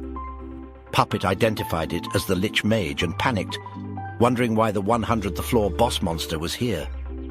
Jin Hyuk countered that it wasn't as simple as he thought, while Puppet was left wondering why his puppets were faltering. In a menacing tone, Jin Hyuk, now in his past life form, explained that materializing a deceased person in the mind realm took time. He assured Puppet that it wasn't as straightforward as he believed. Jin Hyuk found Puppet's puppet army laughable compared to his undead forces, a true embodiment of a formidable army. Jin Hyuk confidently declared that the victor had been decided the moment they entered the mind realm, emphasizing that mere puppets were Puppet's downfall. Bewildered and unable to fathom the arrival of bosses above the 100th floor, Puppet screamed in terror, asking who Ghostface was. Jin Hyuk unleashed his army upon Puppet, who let out a terrified scream. Abruptly, they were thrust back into reality.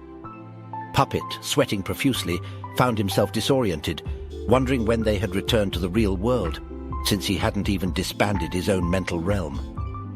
He couldn't fathom how Jin Hyuk had taken control of the mind world. With Jin Hyuk firmly in control of the situation, he looked down at the overwhelmed Puppet and admonished him to stop acting like a crybaby and to stand on his own 2 feet. He reminded Puppet of their bet, which was for Puppet to arrange a meeting between Jin Hyuk and Goldlich. Jin Hyuk then handed Puppet a letter. Puppet inquired if the letter was all there was, to which Jin Hyuk confirmed and instructed him to send it to Goldlich. While Puppet had lost, he couldn't guarantee a response to the letter. But Jin Hyuk exuded confidence that he would indeed receive a reply from Goldlich. With that, Jin Hyuk left. Once outside, Puppet assured Jin Hyuk that he would contact his lodging once he received a response. Jin Hyuk simply replied with an "okay." As Jin Hyuk was departing, Puppet and Halcyon bowed, urging Jin Hyuk to return safely. As the sky began to cast its evening hues, Vulcan suggested they return to their lodging and rest.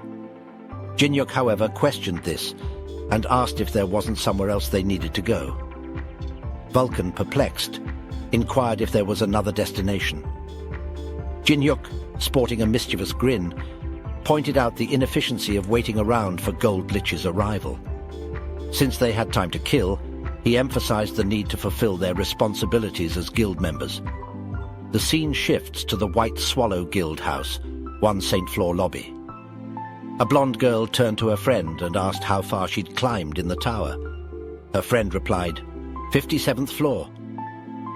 The blonde girl couldn't fathom why they were stuck in the 10th floor lobby, questioning who would dare to enter the main door of the Holy Kingdom's affiliated guild.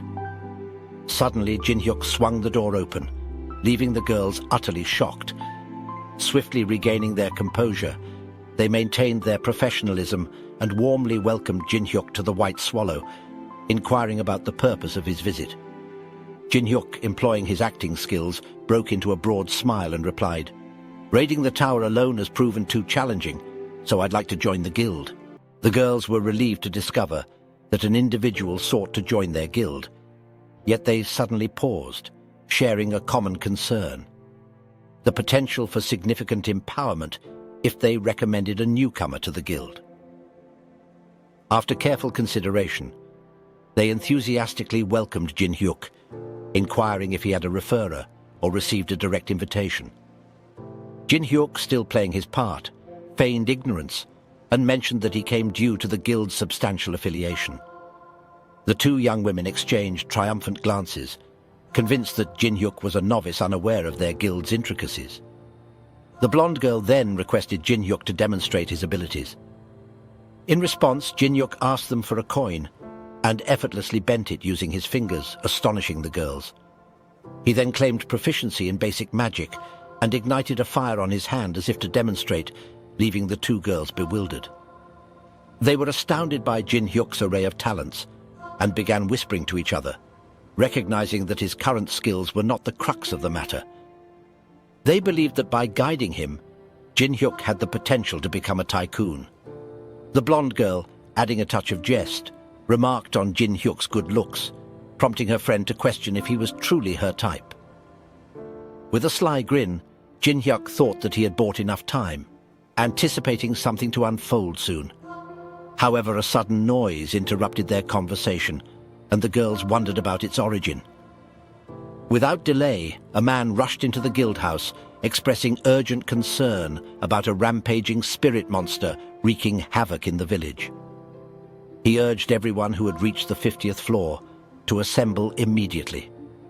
Amidst this critical moment, the two girls requested Jin-hyuk to wait in the guild as they resolved this emergency.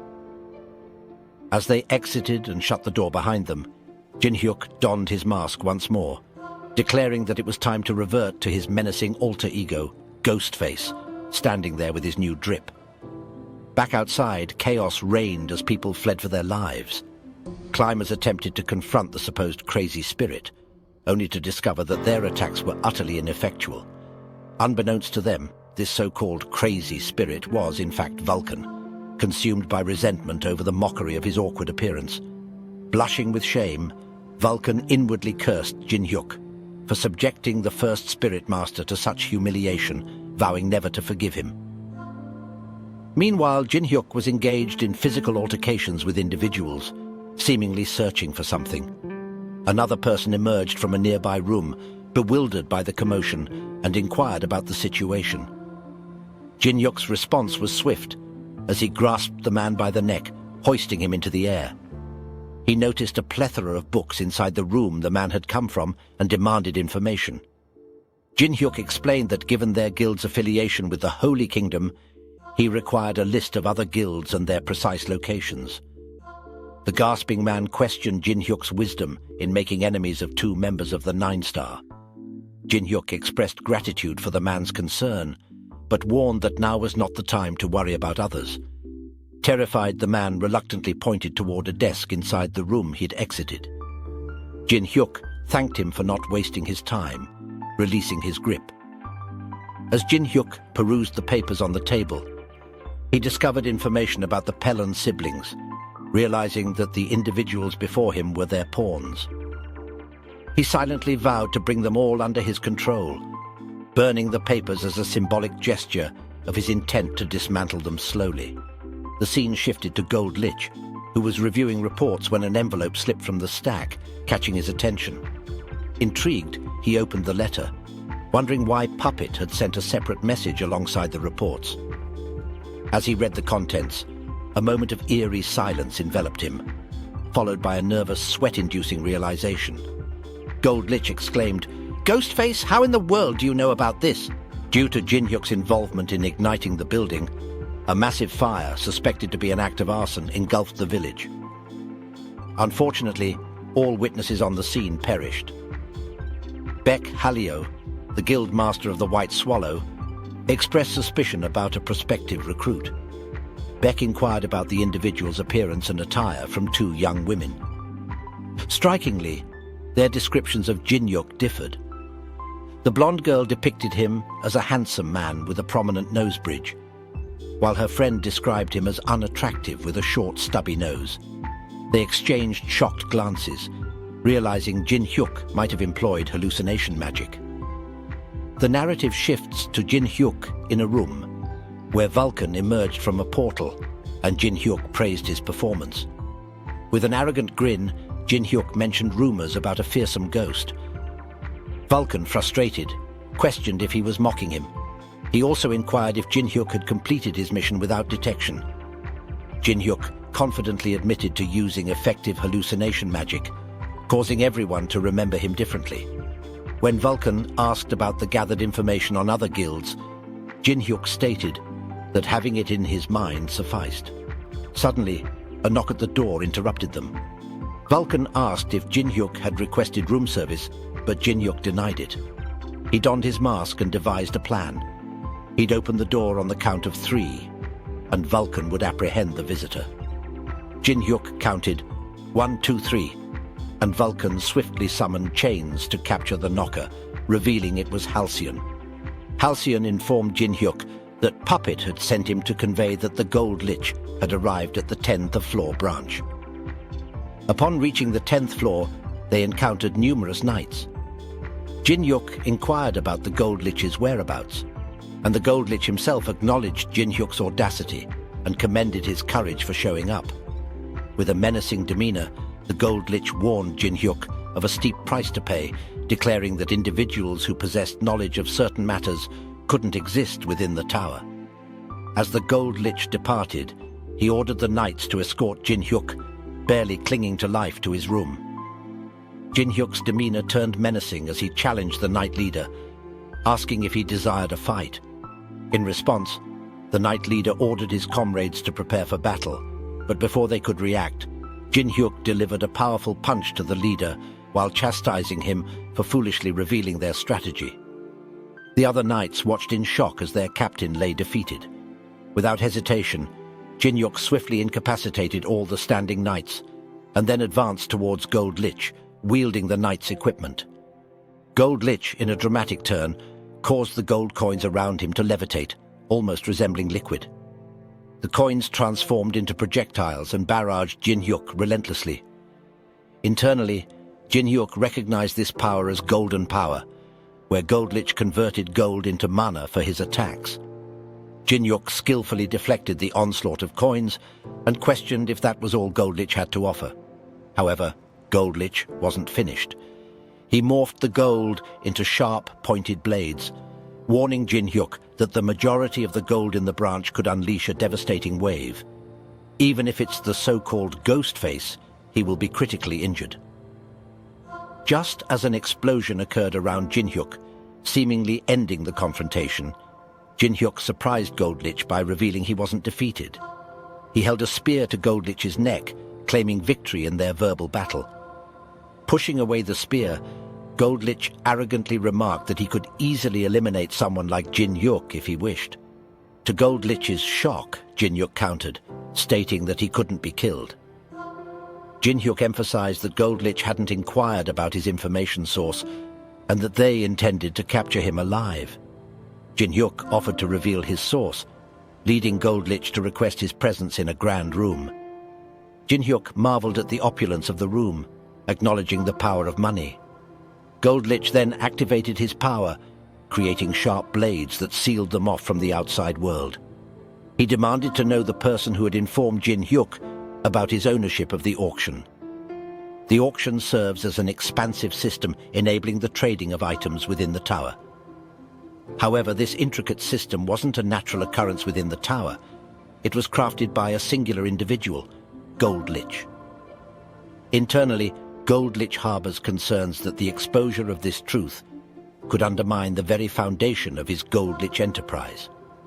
With a fiery glare, Gold Lich interrogates Jin-hyuk, inquiring about the source of the information that implicated him as the auction's owner.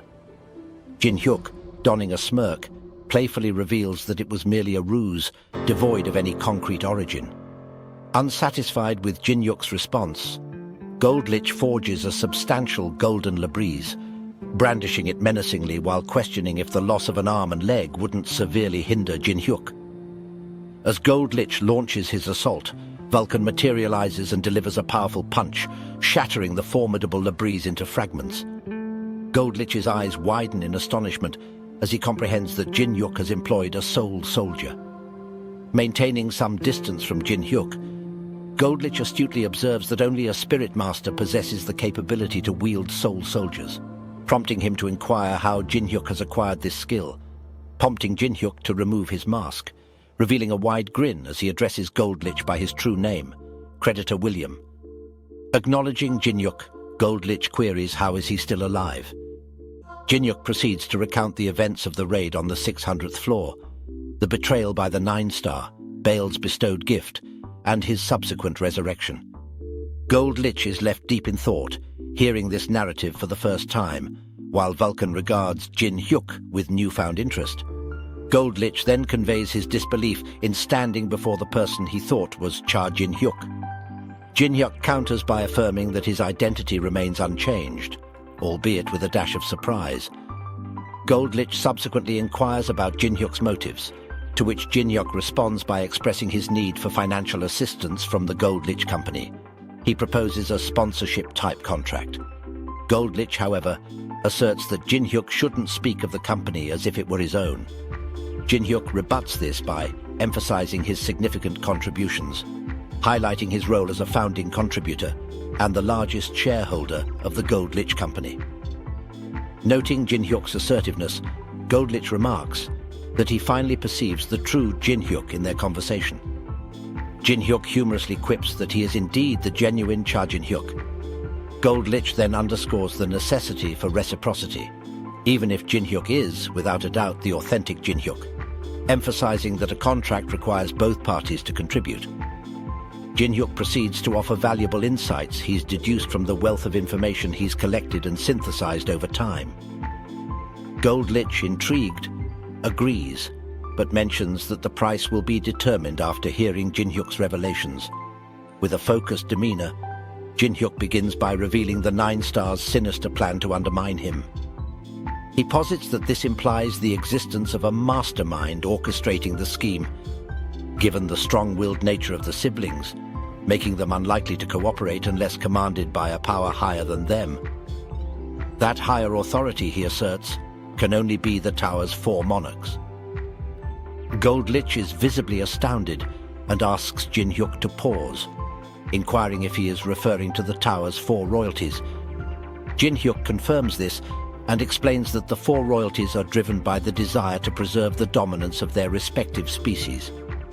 With other species ascending the Tower, which has emerged as a realm from another world, their influence diminishes. As a result, they aim to reach the Tower's summit or eliminate potential threats that could challenge their supremacy.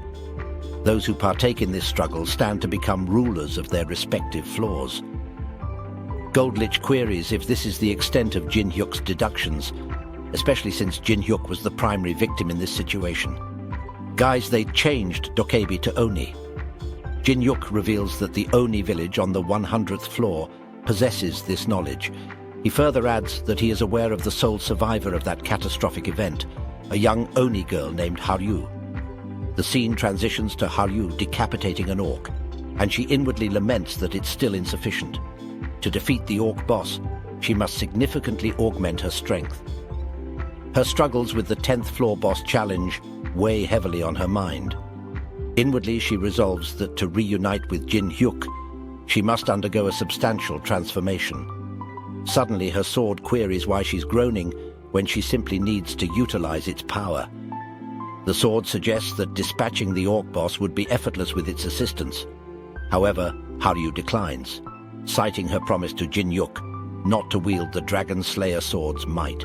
She firmly asserts her commitment to growing stronger on her own and requests the sword not to engage her in conversation. Goldlich then voices his puzzlement. During that fierce conflict, the Onis dispatched only a young child and a sword. Jin-hyuk confirms that Haryu and the sword are indeed the targets. He elaborates that to eliminate a single young Oni, they decimated the entire species. In essence, they're handicapping themselves. Inwardly, Goldlich acknowledges the implausibility, but recognizes that it would explain everything. Jin-hyuk rises and declares his motive as revenge. He vows to obliterate everyone, including the 9-star, the supporters of the 4 royalties, and the 4 royalties who murdered Goldlich's family. With his newfound trust in Jin-hyuk, Goldlich channels power from the outside world. Just then, Baal arrives, inquiring about Jin-hyuk and Goldlich's discussion. The 9-tailed fox chimes in with an unrelated remark, irritating Jin-hyuk, who snaps at them to be quiet and not disrupt the atmosphere. Gold Lich, finally accepting Jin Hyuk's offer, expresses his willingness to provide Jin Hyuk with his insights. Still somewhat skeptical, he challenges Jin Hyuk to prove that he is truly Cha Jin Hyuk at this moment. Jin Hyuk lets out a weary sigh and questions whether he truly lacked trust to this extent. He inquires of Gold Lich whether such an extreme measure is necessary. The Gold Lich responds by emphasizing his role as a merchant, where trust holds immense value and is not something he can afford to take lightly. Jin Hyuk finds this rather irksome, prompting him to reach out to Baal for a character reference. Jin Hyuk proposes a handshake, but Baal, still hesitant, requests not one but 3 handshakes as a condition for vouching for him. Jin Hyuk agrees and completes the handshakes. With his title Peak of All Evil on the line, Baal vouches for Jin Hyuk. Gold Lich, compelled by this display of trust, offers his hand for a handshake and expresses his willingness to believe Jin Hyuk. As their hands meet, Jin Hyuk wastes no time in presenting his initial request to his sponsor. Gold Lich accepts and assures him that if it's something purchasable, he'll acquire it promptly. Jin Hyuk, resolute in his purpose, reveals his need for an extensive array of weapons suitable for use within the tower, along with plenty of spares. Gold Lich, puzzled, questions Jin Hyuk's motives, reminding him that he's a spirit master and asking if he's going to start a war on the 10th floor. Jin Hyuk grins and inquires whether Gold Lich is familiar with the term All Master, showcasing his status window as evidence. Upon seeing the All Master class designation, Gold Lich is left dumbfounded, realizing the significance of Jin Hyuk's newfound strength. Jin Hyuk proceeds to explain that the All Master class, as the name implies, enhances all of his stats, even for weapons he's never wielded before. It imparts a profound sense of familiarity, as if he has years of experience with each weapon. Inwardly, Gold Lich acknowledges that while Jin Hyuk may be currently weaker due to reincarnation, his potential has skyrocketed. Gold Lich decides that his priority should be to exponentially increase Jin Hyuk's potential and promptly summons Puppet. Puppet enters, inquiring if their conversation has concluded. Gold Lich then tasks Puppet with procuring and gathering all the weapons available on the 10th floor, discreetly using various company names to avoid suspicion. Presenting his golden card, Gold Lich instructs Puppet to label the weapons as VVIP. After some time, Puppet returns, holding a single piece of clothing. This leaves Jin Hyuk perplexed, as he had expected a much larger assortment of weaponry. Puppet informs Jin Hyuk that all the weapons he requested are actually stored inside the coat. Initially perplexed, Jin Hyuk's confusion dissipates as Gold Lich grins and reveals the coat's true nature, a subspace coat. This remarkable coat possesses a lining that connects to a subspace, capable of storing as many inanimate objects as a large storage room could. Furthermore, its temperature, size and color are adjustable at the user's will, and it's enchanted with protective magic. Gold Lich emphasizes that this item is exceptionally rare within the tower and advises Jin Hyuk to use it with care. With his newfound drip, Jin Hyuk playfully suggests that Gold Lich should also exercise caution, given Jin Hyuk's ambitious spending habits. The scene transitions to a portal opening, and Kim, along with his 2 companions, emerges from it, barely clinging to life. One of them in blue notes that since they challenged the boss as a party, they didn't earn any achievements, but they survived thanks to Kim's support item. The one in orange laments that they've exhausted all their resources before reaching the 10th floor, and questions how they'll continue their climb. Kim, wearing a joyful expression, reassures them by mentioning the White Swallow Guild's presence on the 10th floor, suggesting they'll find support there. However, his thoughts secretly turn to Jin Hyuk, now identified as Ghostface. He clenches his teeth in anger and vows to make Jin Hyuk pay for the humiliation and threats. Returning to a cheerful demeanor, Kim informs his companions that they're about to enter the bloody revenge battle. Upon arrival, they are shocked to discover the building in ruins. Night falls, and they learn that other guild members have evacuated to the 30th floor. With limited skills and resources, they ask Kim for guidance, realizing the challenge of reaching the 30th floor under these circumstances. As Kim remains silent, the man in blue prompts him to say something while the man in orange expresses their trust in Kim, highlighting that aside from his guild affiliation, he's nothing special. Internally, Kim seethes with frustration, considering his companions useless. He contemplates using this opportunity to rid himself of them, believing they wouldn't have passed the 10th floor without his help. Suddenly, their attention is drawn to a trembling and whimpering baby fox on the street. Kim, irritated by their lack of food to offer, scolds the fox when it dares to lick his foot. Frustration boils over, and Kim cruelly kicks the defenseless creature, causing it to cry out in pain. In a moment of cruelty, Kim vents his own stress by relentlessly kicking the fox while cursing his misfortune and lamenting that everything in his life seems to go wrong. Then, a glimmer of light appears in a dark alley, and in a flash, Kim's foot is severed by a swift knife strike, leaving him bewildered. Menacingly, Jin-hyuk commands him to cease his brutality, warning that it will take time to tend to the injured fox. Kim, racked with pain, pleads for the stranger's identity, but Jin-hyuk ominously proclaims that he's about to become the owner of the very fox Kim callously mistreated. A few moments earlier, Jin-hyuk strolled through the streets alongside Vulcan. Jin-hyuk mentioned they had one final destination in mind, the Tower of Class Advancement to harness spirit power. Vulcan, inquisitive, inquired about the purpose, as Jin-hyuk was already a spirit master. Jin-hyuk explained that his class advancement was akin to becoming an all-master and regaining memories from his previous life. Although he had yet to acquire spirit power through cultivation, Vulcan pondered the idea. Jin-hyuk suggested they take a break from spending the Golden Lich's wealth tonight. Suddenly, a notification alerted them that the nine-tailed fox had detected something. Bale pointed in a specific direction, prompting Jin-hyuk to look. As they gazed in that direction, the nine-tailed fox fell silent, leaving Jin-hyuk curious. She eventually requested his assistance, revealing that her baby was in peril, bringing us to the present moment. Jin-hyuk was taken aback by the unexpected encounter with the offspring of the mystical nine-tailed fox in such an unlikely place.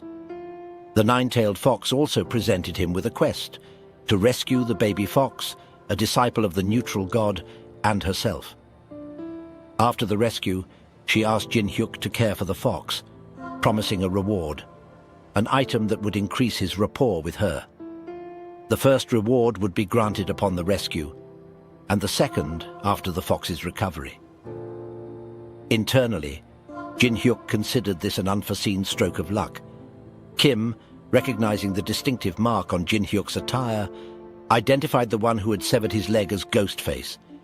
Jin-hyuk, casting a critical gaze upon Kim, questioned where he had encountered Kim before. Enraged, Kim accused Jin-hyuk of provoking him in this manner and ordered his two companions to attack. As they lunged at Jin-hyuk, he vanished from his position, leaving them bewildered. They frantically inquired about his whereabouts until they spotted Jin-hyuk sprinting while cradling the baby fox. Jin-hyuk then confronted Kim, asking if he had intentionally harmed the fox, emphasizing its significance as his last ounce of good fortune. Struggling to rise, Kim asked why it mattered, threatening to sever Jin-hyuk's leg in the same manner. Jin-hyuk turned to the nine-tailed fox for guidance on how to deal with Kim and his companions.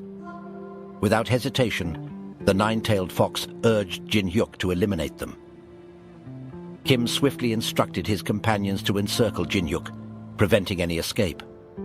Unperturbed, Jin-hyuk casually tossed Kim's severed leg back to him, baffling Kim. In that very moment, Jin-hyuk unleashed the skill Corpse Explosion, detonating the leg and swiftly ending the trio's lives. Back at their dwelling, Jin-hyuk contemplated giving the fox a name, as continually referring to it as the baby fox was impractical.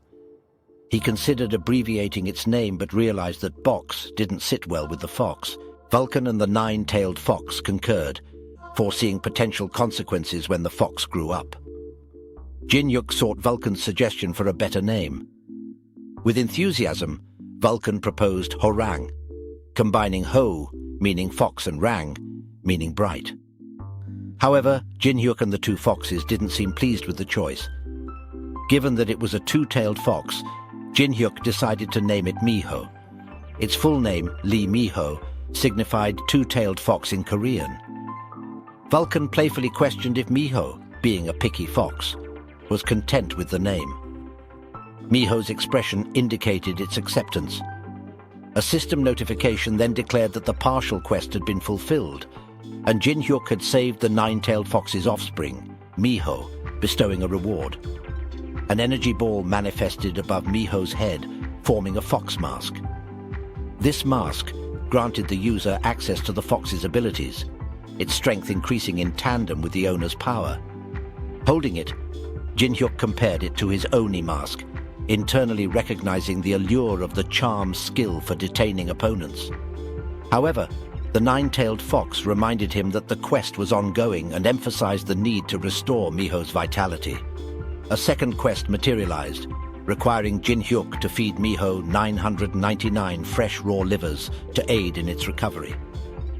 The reward for this endeavor would be an increase in friendship with the nine-tailed fox. Jin-hyuk realized that obtaining 999 fresh livers personally would be quite a task. But he accepted it, acknowledging the value of the mask and understanding that there was no other choice. Wearing a sly grin and aware of the benefits of gaining favor, Jin-hyuk expressed his anticipation for what lay ahead. With everything in order, Vulcan mentioned his intention to go for a leisurely walk. As Vulcan made his exit, Jin-hyuk instructed him that when dawn broke, they would head to the Tower of Class Advancement. He emphasized that if Vulcan believed he might be running late, he should proceed directly to the tower. Vulcan soared above the city, noting the stark contrast it presented compared to his earlier ascent of the tower. However, an unsettling feeling washed over him. Recognizing the sensation, Vulcan sought refuge behind a building, observing the people passing by. It wasn't long before he spotted a dragon, unmistakable due to its horns and the savage mana emanating from the creature. The dragon let out a sigh and, wearing a menacing expression, declared its intent to exterminate all dragons. Vulcan was left in shock, acknowledging that dragons were known for their narcissism and the way they often portrayed familial love. They were the proudest among the four royalties. The notion of a dragon vowing to eradicate its own kin was utterly unbelievable. With a deep sense of concern, Vulcan expressed his worry that the dragons would soon come to the 10th floor. One girl whispers to her friend, "Look, that dragon is perched in that spot again." Her friend acknowledges, noting that the dragon has maintained its position for several days. The other girl adds, "And it's muttering gibberish that makes no sense." "For a few days," Vulcan mutters, perplexed. Internally, he questions why the dragons have taken no action. Suddenly, the dragon's gaze locks onto Vulcan, sparking nervousness as he wonders whether the dragon has sensed his mana. The dragon identifies Vulcan as the insignificant ghost, play-acting awkwardly. Vulcan takes offense at this description and jumps to confront the dragon menacingly. He declares that the dragon, unaware of his true strength, should grasp the extent of his power. Vulcan even taunts the dragon as a young dragon. This enrages the dragon, who clenches his teeth in anger, demanding to know how Vulcan dares to call him a dragon and if he wishes to face death. Meanwhile, on the outskirts of the 10th floor, Jin-hyuk approaches the Tower of Class Change. He mutters his frustration, cursing Vulcan for not returning and wondering why Vulcan hasn't responded to his telepathic messages. Jin-hyuk opens the door to the tower, only to find it deserted. His attention shifts to a voice introducing itself. The man with disheveled hair and a mark on his forehead warmly welcomes Jin-hyuk and introduces himself as Ken, the climber responsible for the Tower of Class Change. Jin-hyuk remarks on the desolation, and Ken explains that few people on the 10th floor awaken their mana. "It's practically a ghost town," Jin-hyuk comments. Jin-hyuk expresses his desire to use the Necromancer's room and asks Ken if it's possible. Ken agrees but requests proof of Jin-hyuk's awakened mana by having him infuse a crystal orb with mana. Jin-hyuk inquires if he needs to channel the mana into it, and Ken confirms. Jin-hyuk places his hand on the orb and begins to infuse it with his dark and mesmerizing purple mana. The power is so overwhelming that Ken can't believe it. He wonders how a 10th-floor climber possesses such potent mana. The orb becomes so saturated that it starts to crack and eventually shatters into numerous pieces. Ken's astonishment at the shattered crystal orb was so profound that he tumbled to the floor, unable to comprehend what had just transpired. Unperturbed, Jin-hyuk casually inquired about the location of the Necromancer's room. Meanwhile, Vulcan engaged in a fierce battle with the dragon, his struggle evident. Internally, he fretted about not being with Jin-hyuk, limiting his mana and soul resources. Sporting a sinister grin, the dragon taunted Vulcan, questioning how long he intended to hide behind souls, and urging him to face the fight head-on. A bystander recognized the dragon's distinctive horns, confirming that he was indeed a dragon, a statement that infuriated the dragon. He turned towards the bystanders, angrily demanding they be quiet and questioning who they were calling a dragon. The bystanders fled in fear. Observing this, Vulcan concluded that the man was unquestionably a dragon, but reacted sensitively to the term. It was as if his body and soul had been separated, prompting Vulcan to wonder if such a phenomenon was possible. Suddenly, Vulcan recalled that a similar occurrence had befallen Jin-hyuk. His fascination brimming, he summoned a soul soldier and transformed it into a weapon, leaving the dragon astounded. Vulcan declared his intention to investigate the substance within the dragon's body and unleashed a soul laser, narrowly missing the dragon, whose coat bore the brunt of the attack. The dragon acknowledged Vulcan's strength, acknowledging that he was no mere ghost. Vulcan then employed spirit power, a magical technique that consumed souls as if they were mana, a skill even Jin-hyuk couldn't wield yet. Vulcan confidently asserted that he was Vulcan, the first spirit master, and would make sure the dragon regretted picking a fight, all while launching an assault. As the dragon dodged, he sarcastically asked if they were introducing themselves now, appearing beside Vulcan to clash weapons. The dragon identified himself as Hendrik, the dragon slayer, declaring that he was the human who would send Vulcan to Nirvana. A dragon slayer? Vulcan repeated, pondering how a potent soul like that ended up within a dragon's body. Hendrik unleashed his attack, the flowing dragon ride, forcing both combatants to create some distance. Vulcan realized his earlier carelessness, having underestimated Hendrik as a young dragon. If indeed there was a dragon slayer's soul within the dragon's body, and they were a climber of the 7,800th floor, Vulcan understood that even with Jin-hyuk's arrival, victory against Hendrik was far from guaranteed. With agility, Vulcan evaded Hendrik's attack and launched a counter-offensive. But Hendrik scoffed, questioning whether Vulcan truly believed he would fall for the same trick again. Just as Hendrik was about to evade, Vulcan utilized Soul Bind to seize Hendrik, rendering him immobile. Vulcan then unleashed a massive attack, directing it at Hendrik.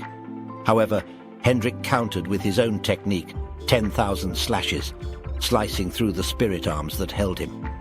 Suddenly, Hendrik's attention shifted to a colossal spirit hand hurtling towards him. This attack, Soulbind Giant, was executed by Vulcan and was of colossal proportions. It struck right where Hendrik stood, causing significant damage to the surroundings and the village. After that intense battle, Vulcan breathed a sigh of relief. It had been a close fight, and he'd exhausted all the mana and souls Jin-hyuk had temporarily provided. Surveying the damage, Vulcan observed that the dragon wouldn't be able to move for some time, giving him the chance to escape. However, a few seconds later, a crack appeared on the giant shadow hand, and the dragon broke free from its grasp. He breathed heavily, called Vulcan's name, and then burst into boisterous laughter. He vowed to personally slice Vulcan into pieces the next time they met, raising his sword as a solemn oath. Meanwhile, Jin-hyuk conversed with the yellow-haired man about the numerous rooms in the area. The man noted the diversity of magic paths and couldn't help but wonder about Jin-hyuk, a 10th-floor climber who even a 35th-floor climber couldn't contend with. Recalling the man's name, Ken, Jin Hyuk admitted that he was an all-right mage and a useful guide. As they reached their destination, Ken introduced it as the Necromancer room. Jin Hyuk observed the reagents, corpses and books, noting that it was a room that necromancers dream of. Ken assured Jin Hyuk that if he needed anything, he should let him know, to which Jin Hyuk replied, "Sure." As Jin Hyuk began to prepare, Vulcan suddenly appeared, startling the small fox. Jin Hyuk inquired about Vulcan's whereabouts, and Vulcan reassured him, explaining that he had been a bit rough during his morning exercise. Vulcan noted that it seemed Jin Hyuk was about to get started. Jin Hyuk confirmed, and with a snap of his fingers, he commanded his spirit soldiers to get to work. They engaged in various tasks, some taking books, others drawing magic circles, and a few lighting candles. After all the preparations, Jin Hyuk settled in the middle of the circle, surrounded by books and candles in a meditation pose. Miho, the small fox, noticed Jin Hyuk closing his eyes and wondered what was happening, but Vulcan picked her up and suggested they stand back for now. Jin Hyuk addressed Vulcan, saying that this might be his last command, and asked Vulcan to protect his body until he woke up. With a wicked grin, Vulcan warned Jin Hyuk to be careful, because if he died, he'd take over his body. Suddenly, as Jin Hyuk initiated the ritual, a ghost appeared and gazed at him before entering inside his chest, startling Miho. Vulcan assured Miho that everything was going well, and explained that spirit power was a unique quality of a necromancer mage, allowing them to use souls as if they were mana. The quickest way to awaken one's spirit power was to be in a soul state, meaning they needed to die once. Vulcan keenly observed the change and realized that Jin Hyuk had entered the soul world. A voice rang out proclaiming ownership of Jin Hyuk's body. Countless green souls materialized, all vying to seize Jin Hyuk's body to gain a chance at life once more. Witnessing the chaos, Vulcan rallied his soul soldiers and instructed them to defend their master from the deceased souls. He summoned additional spirit soldiers to confront the green souls. Suddenly Ken entered the Necromancer room, bewildered by the commotion. He couldn't help but clutch his head and exclaim in frustration at the pandemonium. Vulcan, trying to regain control, asked Ken if he was a manager there and requested his assistance. Meanwhile, Miho trembled in terror, hiding behind some books. However, she noticed a green soul about to attack Jin Hyuk. Just as the green soul lunged, Ken noticed the impending danger and alerted Vulcan. In a state of panic, Vulcan urgently implored Jin Hyuk to regain control because his body was on the verge of being stolen. Suddenly, Miho leapt between Jin Hyuk and the green ghost. She unleashed an attack, her body emitting a pink and black glow, appearing as if she was struggling but determined to save her savior, Jin Hyuk. The whole crowd was left in awe by Miho's actions, leaving the green ghosts bewildered and questioning the source of the dazzling light. Upon closer inspection, their eyes formed heart shapes as they found Miho irresistibly charming, and they fell to the floor, overwhelmed by her cuteness. Even Vulcan, his spirit soldiers, and Ken weren't immune to Miho's enchanting skill. Back to his senses, Vulcan quickly snapped Ken out of his daze. Inwardly, Vulcan speculated that this skill might be a form of charm, one that not only controlled desires, but also ensnared souls. He considered that Miho's divine heritage might make her different. Suddenly, a towering green spirit appeared, clearly agitated by the commotion. Spotting Jin Hyuk, he remarked on the chaos. Vulcan nervously identified this giant spirit as a named, signifying he was a strong climber when he was alive. Vulcan understood the danger if he possessed Jin Hyuk's body, as the spirit eyed it hungrily.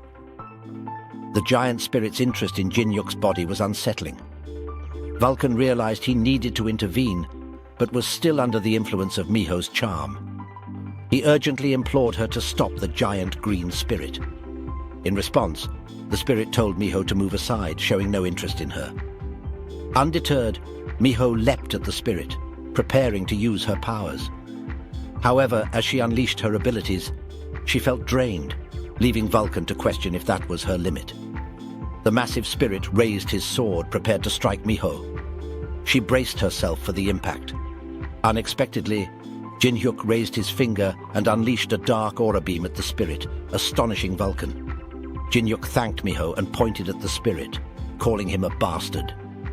The spirit screamed in terror as Jin-hyuk's attack damaged his spirit form. Jin-hyuk declared that even as a ghost, the giant spirit would serve as a powerful bullet, absorbing the smaller green ghost that was unconscious on the floor.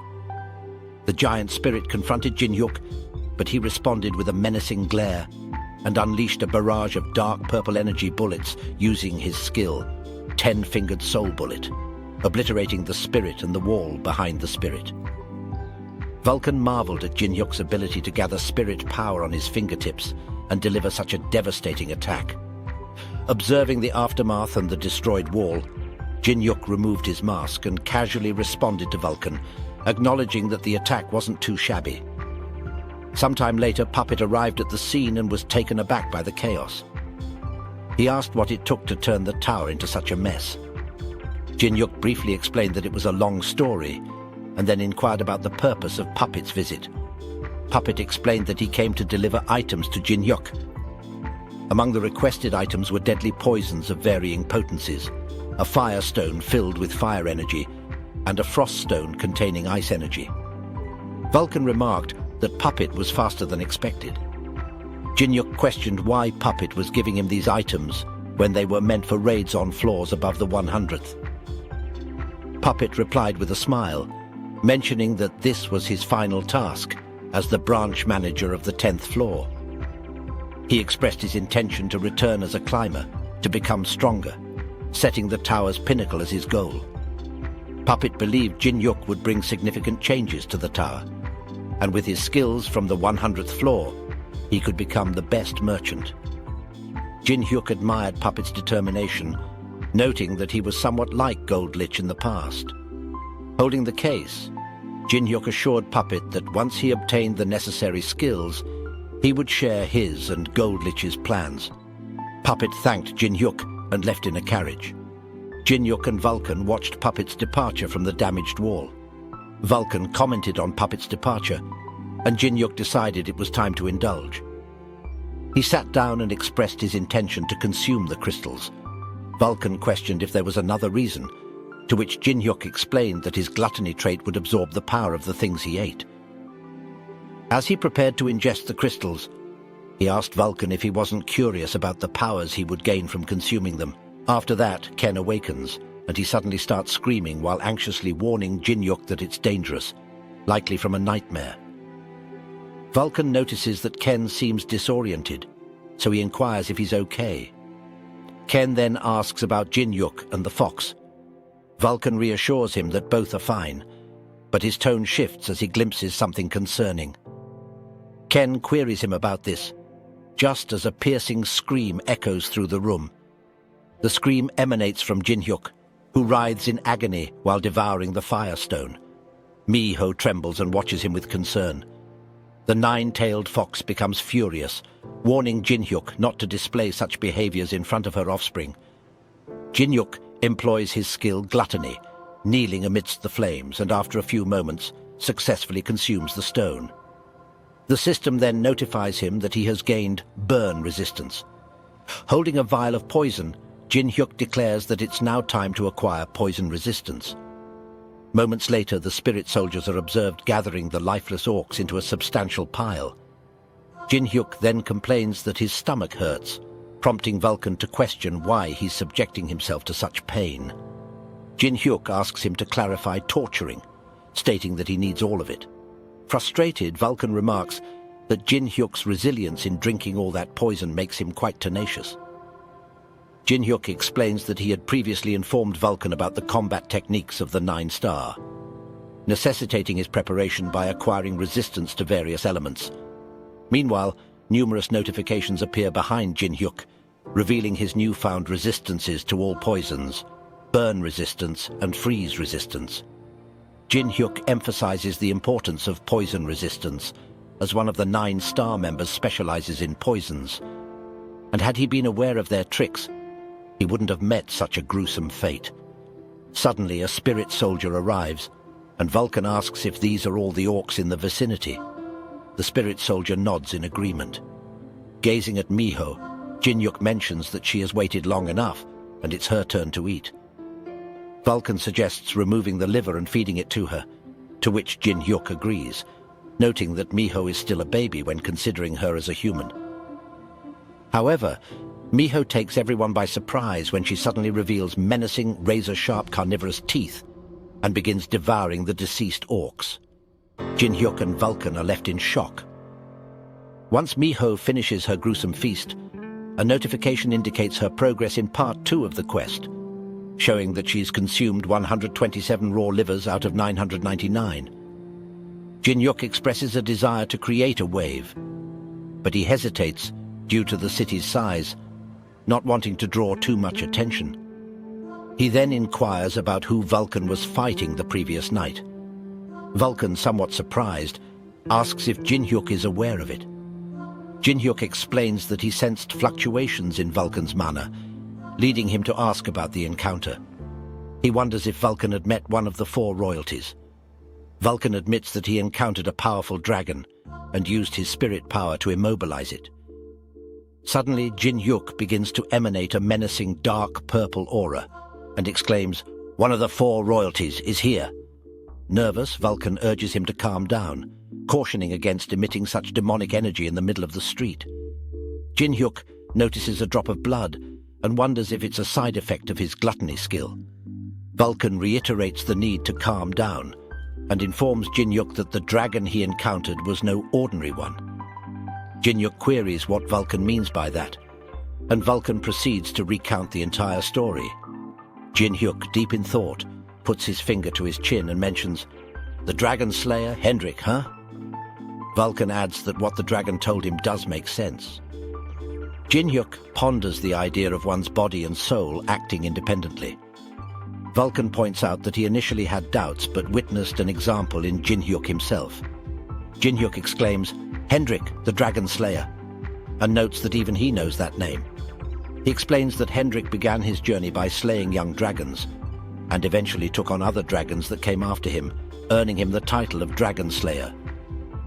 Jin-Hyuk had heard that Hendrik met his end on the 700th or 800th floor. Vulcan suggests that Jin-Hyuk might be walking into a trap set by the 4 royalties. With a smirk, Jin-Hyuk expresses his intention to meet Hendrik, but he suddenly starts coughing. Vulcan reprimands him for going overboard, explaining that his gluttony trait is broken, and there's a penalty for consuming things. After ingesting the poison, fire, and frost stones, it's imperative for Jin-Hyuk to swiftly seek treatment for the internal injuries they've inflicted. Jin-Hyuk questions, "Treatment? By a priest? Are you out of your mind?" He inquires of Vulcan if he's willing to undergo purification via divine power, along with the aid of spirit soldiers. Vulcan, in response, queries what Jin-Hyuk intends to do, and insinuates that continuing without treatment might result in dire consequences, even jesting about the possibility of Jin-Hyuk bleeding uncontrollably. Jin-Hyuk realizes that obtaining divine power might be the most prudent course of action. Vulcan dismisses this idea as ludicrous. Suddenly, Jin-Hyuk notices Miho growling at someone nearby and asks her what's causing the sudden agitation. He wonders why she's behaving in such an unusual manner, then attempts to silence her when he experiences discomfort in his ear. Abruptly, Vulcan addresses Jin-Hyuk, expressing concern about the peculiar behavior of the people around them, who seem to be moving mindlessly, unresponsive to Miho's howls. Jin-Hyuk admits he's uncertain about the reason, but observes the people walking in an eerie synchrony. Unexpectedly, a golden circle materializes above Jin-Hyuk and Vulcan, causing their eyes to widen. They turn around to find a woman with a halo above her head approaching them. She greets them with, "Nice to meet you, Ghostface." Jin-Hyuk is taken aback and inwardly exclaims, "An angel!" Without wasting a moment, Jin-Hyuk returns the greeting while preparing to strike. But in the blink of an eye, the angel stands in front of him, sword in hand, warning him not to take actions he'll regret. Shocked, Jin-Hyuk acknowledges her swiftness. With a smirk, the angel offers her greetings once more, saying, "Nice to meet you, Ghostface." As Jin Hyuk attempts to move his sword, he can't help but acknowledge the angel's incredible strength. She firmly holds his sword, and his efforts to wrest it from her grasp prove futile. The angel proceeds to inform him that his mouth is in a terrible state, and his throat, stomach, and intestines are all seriously damaged. Feeling her touch, he questions her actions. Suddenly, the angel begins to emit a radiant glow. As she steps back, Vulcan inquires about Jin Hyuk's well-being. Inwardly, Jin Hyuk notes that his previously damaged body now feels completely healed. He gazes at the angel and recognizes this extraordinary power as divine power. The angel then inquires if Jin Hyuk can accept that she's not his enemy after what she has done. Introducing herself as Uriel, she reveals her affiliation with Wingless. A few moments later, a commotion is heard, and the NPCs regain consciousness, bewildered about their recent actions. The scene transitions to the Gold-Rich Hotel. Guys, the translators decided to change Gold-Lich to Gold-Rich, so we calling it that from now. Within the hotel, the maids found themselves in a dazed state, contemplating whether they'd overexerted themselves lately. Unbeknownst to them, Jin Hyuk watched from the shadows. In the hotel room, Jin Hyuk confronted the angel, questioning her intentions. She openly admitted to having subtly adjusted the memories of the NPCs, a precaution taken to protect the local citizens. Rushing rumors of her presence and causing an influx of angels heading to the 10th floor would have been detrimental. Jin Hyuk privately mused that her methods might be excessive, but not entirely reckless. Memory alteration, huh? Not a bad idea, he remarked. Concerned that she might use this on him, Jin Hyuk sought reassurance. She explained that it was impossible to manipulate the memories of individuals with a strong sense of self, like himself. Uriel then brought up Miho and Vulcan, prompting Vulcan to acknowledge her ability to perceive him.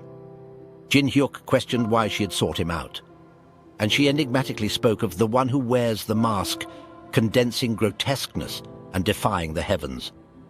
She prophesied that despite their weaknesses, Jin Hyuk and his followers would ultimately succeed. Speculating that her visit was related to a prophecy within Wingless, Jin Hyuk inquired if it was a divine revelation. Her response was, "It's similar." Inwardly, Jin Hyuk surmised that the one who wears the mask condenses grotesqueness was likely referring to him. He then asked about the group Wingless since it was his first encounter with them. Suddenly, Uriel removed her coat, revealing her back and the absence of wings, a shocking sight. She explained the dire state of the angels, driven to madness by greed. Those who defied them were branded as sinners and cast out, subjected to the punishment of having their wings, a symbol of angels, torn away. In short, they were angels no more. Uriel revealed that Wingless was a collective of angels like herself, all once part of Utopia, the city of angels. According to the prophecy, Jin Hyuk would disrupt the reign of the four royalties, and Wingless sought to join forces in this endeavor. Jin Hyuk let out a sigh and began telepathically conversing with Vulcan, seeking his guidance. Vulcan inquired what he meant, because he didn't believe Uriel was lying, advising Jin Hyuk to simply say yes. So Jin Hyuk asked Uriel about the assistance the Wingless could provide. To his astonishment, she responded with nothing, leaving him taken aback. She explained that although the power of the Wingless was immense, it had marked them as enemies in Utopia's eyes, resulting in close surveillance and support coupled with angelic hostility. Inwardly, Jin Hyuk mused, a stalemate, huh? He recognized the dilemma of declining an army of former angels as a waste, while accepting it posed a significant risk. Nonetheless, he conveyed his willingness to bear that risk, and asked if Uriel would assist if he needed to employ the Wingless's power. With a resolute expression, she replied, gladly. Jin Hyuk expressed his satisfaction, stating that their alliance was now confirmed. Uriel, still addressing him as Ghostface, bowed in gratitude.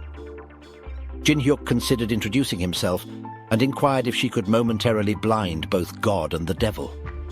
She confirmed she could, and used a feather from her wings to seal the room, isolating them from the outside world. Jin Hyuk recognized that her power shared a principle with Gold Rich's abilities and questioned whether those bastards could hear them. She assured him they couldn't, even if he cursed at them.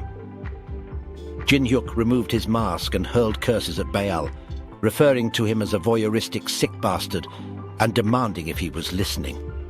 Uriel was visibly shocked by his words. When Baal didn't respond, Jin Hyuk acknowledged the legitimacy of Uriel's power. He explained that he needed this private space due to their shared predicament and asked if using a false name and a mask was unnecessary. He introduced himself as Cha Jin Hyuk, the same Death Star from 10 years ago. Uriel was flabbergasted and repeated his name, falling to her knees in worry. She apologized for her incompetence, and Jin Hyuk inquired if she knew the chaotic Jin Hyuk who had died a decade ago. Uriel revealed that she had been present when Jin Hyuk's death was discussed 10 years ago. This revelation caused Jin Hyuk's mood to shift to one of anger. Jin Hyuk loomed menacingly, casting a baleful gaze upon Uriel. With a resounding stomp that sent tremors through the floor and a foreboding aura enveloping him, Jin Hyuk warned her to choose her words wisely. Uriel then inquired if he knows about the consequences of reaching the 999th floor of the tower. Still wearing an enraged expression, Jin Hyuk responded, suggesting that one might become a voyeuristic transcendent, akin to a deity or demon, overseeing the tower's affairs. Uriel referred to these beings as the angels, but she paused and amended her statement, noting that the four royalties had been consumed by their arrogance, attempting to monopolize their positions and eliminating those who sought to conquer the tower, except themselves. In bewilderment, Jin Hyuk mumbled, "Select and kill." Uriel asked if he knew about it. Jin Hyuk, now convinced that the mastermind was before him, furiously threatened to deliver her head to where his wings resided. He seized her by the neck with shadowy hands, prompting her to explain that she became wingless a decade ago for opposing the select and kill order on a particular climber, whose name was Death Star Cha Jin Hyuk. Upon hearing this revelation, Jin Hyuk released his grip, awkwardly acknowledging his improper behavior and offering an apology. Uriel assured him that it was all right and accepted the burden of her actions.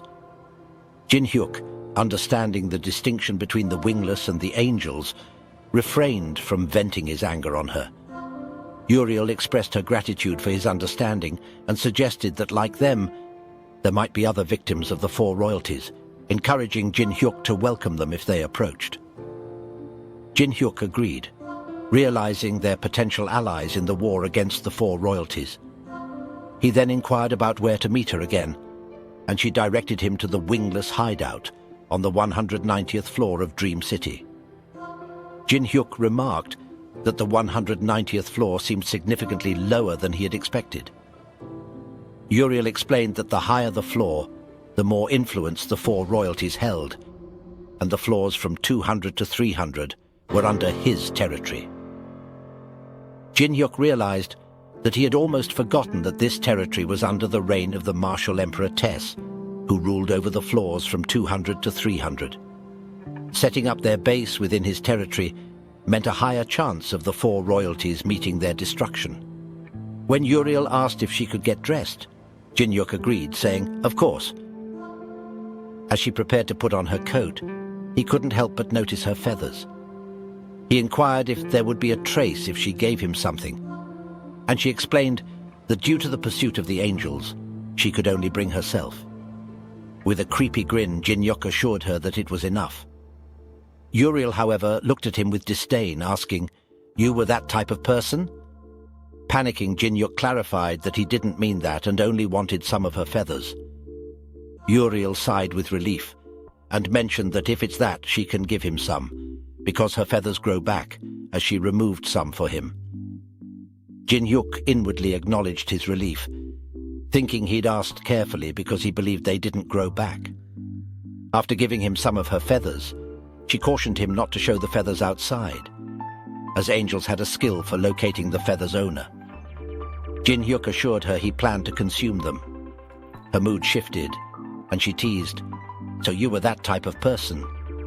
Jin Hyuk insisted he wasn't that type, and she trusted him, telling him to get going and that she'd see him next time in Dream City. Jin-hyuk agreed, promising to meet her expectations. She said she'd look forward to it, and then disappeared. Jin-hyuk sat down, and Vulcan asked if he was going to eat the wing now. Jin-hyuk, filled with excitement, confirmed this, and wondered if he could endure the angel's divine power and what abilities he might gain. Vulcan, resigned since the third poison, told him to do as he pleased. He then told Miho to not eat anything she found, much like Jin-hyuk. Jin-hyuk proceeded to eat the wing, but something unexpected happened. His entire body began to emanate a golden aura as he screamed in pain. Vulcan, accustomed to these bizarre situations, simply shrugged and went on to give Miho an airplane ride while Jin-hyuk struggled to breathe. Jin-hyuk's screams of pain echoed in the background, but Vulcan paid little attention. Suddenly, Jin-hyuk found himself waking up in the mind realm. Confused, he asked himself if he had fainted, realizing that he was now in this unusual place. He contemplated whether his body had decided that consuming divine power was too much, meaning he had to win here. As he got to his feet, Jin-hyuk turned around and was met with the sight of an enormous glistening golden waterfall. That waterfall embodied the divine power surging within him, resembling a colossal mountain. Jin-hyuk silently expressed relief that he didn't have to engage in a battle with Uriel. Even if he had emerged victorious and devoured her essence, the thought was too unsettling to dwell upon. Suddenly the water began to surge, and it dawned on him that the waterfall was more than just a mere illusion. He needed to break through this cascade of divine power before it seized control of his mental realm. He pondered his options, and with a sly grin he mused, "Well, there's only one way, isn't there?" Back in the tangible world, Vulcan's attention shifted to Jin-hyuk, observing that he was employing spirit power, but there was something distinct this time. Jin-hyuk was utilizing his own soul as the substance for this spirit power. Miho appeared concerned, yet Vulcan reassured her, expressing faith in Jin-hyuk because his actions indicated he had a plan. Vulcan eagerly anticipated what surprises Jin-hyuk had in store. Returning to Jin-hyuk's struggle, he was witnessed sucking the divine power through a conduit. After a few moments he admitted, "This isn't it either." To encapsulate his spirit power imbued with divine essence, he reasoned that crafting an image of himself consuming it, given that he had acquired the power through gluttony, would be the right approach. However, he felt that failure was looming if he continued down this path. If the divine power overwhelmed him, he'd either lose consciousness permanently or have to relinquish this newfound power. Nonetheless, with unwavering determination, he questioned himself, calming his nerves by acknowledging that it was a creation of his own soul. Suddenly, a shadowy figure began to materialize, and a massive shadowy monster materialized beside Jin-hyuk. Sporting a devious grin, Jin-hyuk declared, "Now this is the real deal." He proceeded to manipulate the monstrous entity, which began to consume the golden divine power bit by bit. Jin-hyuk maintained his menacing smirk, repeatedly chanting, "More, more, more," as his shadowy creation voraciously devoured the divine power. Back in the real world, Jin-hyuk was seen smirking, and near him Baal wore a satisfied smile. Baal began to clap with excitement, noting that Jin-hyuk's actions seemed to mirror his own. He welcomed the emergence of the demon king of gluttony. In a brief flashback, Jin-hyuk had mentioned the greedy dragon, and the gold-rich had identified this entity as Baal. To them, Baal was a neutral deity with a penchant for scheming. True to his name, he possessed an insatiable greed, indulging in various species and desiring even more. He's an insatiable dragon with an appetite for everything in this world, aptly named the Greedy Dragon. Gold-Rich had just started explaining the enigmatic history of this greedy dragon when the flashback abruptly ceased, bringing us back to the present, where Jin-hyuk harnessed his greed and completely consumed the divine power. In the tangible world, Vulcan roused Jin-hyuk from his trance, and Miho, elated to see him awake, eagerly embraced him with a hug. Jin-hyuk assured her he was back. Vulcan couldn't resist asking if Jin-hyuk had succeeded or failed, ready to poke fun if it were the latter. With a smirk, Jin-hyuk dismissed Vulcan's hopes of mockery, affirming his success as he exhibited his newfound divine energy merged with the dark power. Jin-hyuk explained that despite its current small size, he had developed an organ capable of generating divine power. He turned to Vulcan for his opinion, asking if he was content with this result. Vulcan privately marveled at the extraordinary outcome, but also recognized the lurking danger. Jin-hyuk, not yet strong enough to withstand a coordinated assault from the four royalties, was vulnerable. In his current incomplete state, facing off against the four royalties could prove fatal. A few days later, on the 10th floor hunting ground, Jin-hyuk's spirit soldiers were busy dispatching numerous orcs. Suddenly, they encountered an unusual-looking orc that managed to take down one of the spirits. Jin-hyuk and Vulcan watched from above, and Jin-hyuk uttered, "It has begun," with a growing pile of orc corpses behind him. The orc skillfully cleaved through the spirit soldiers, leaving them bisected on the ground.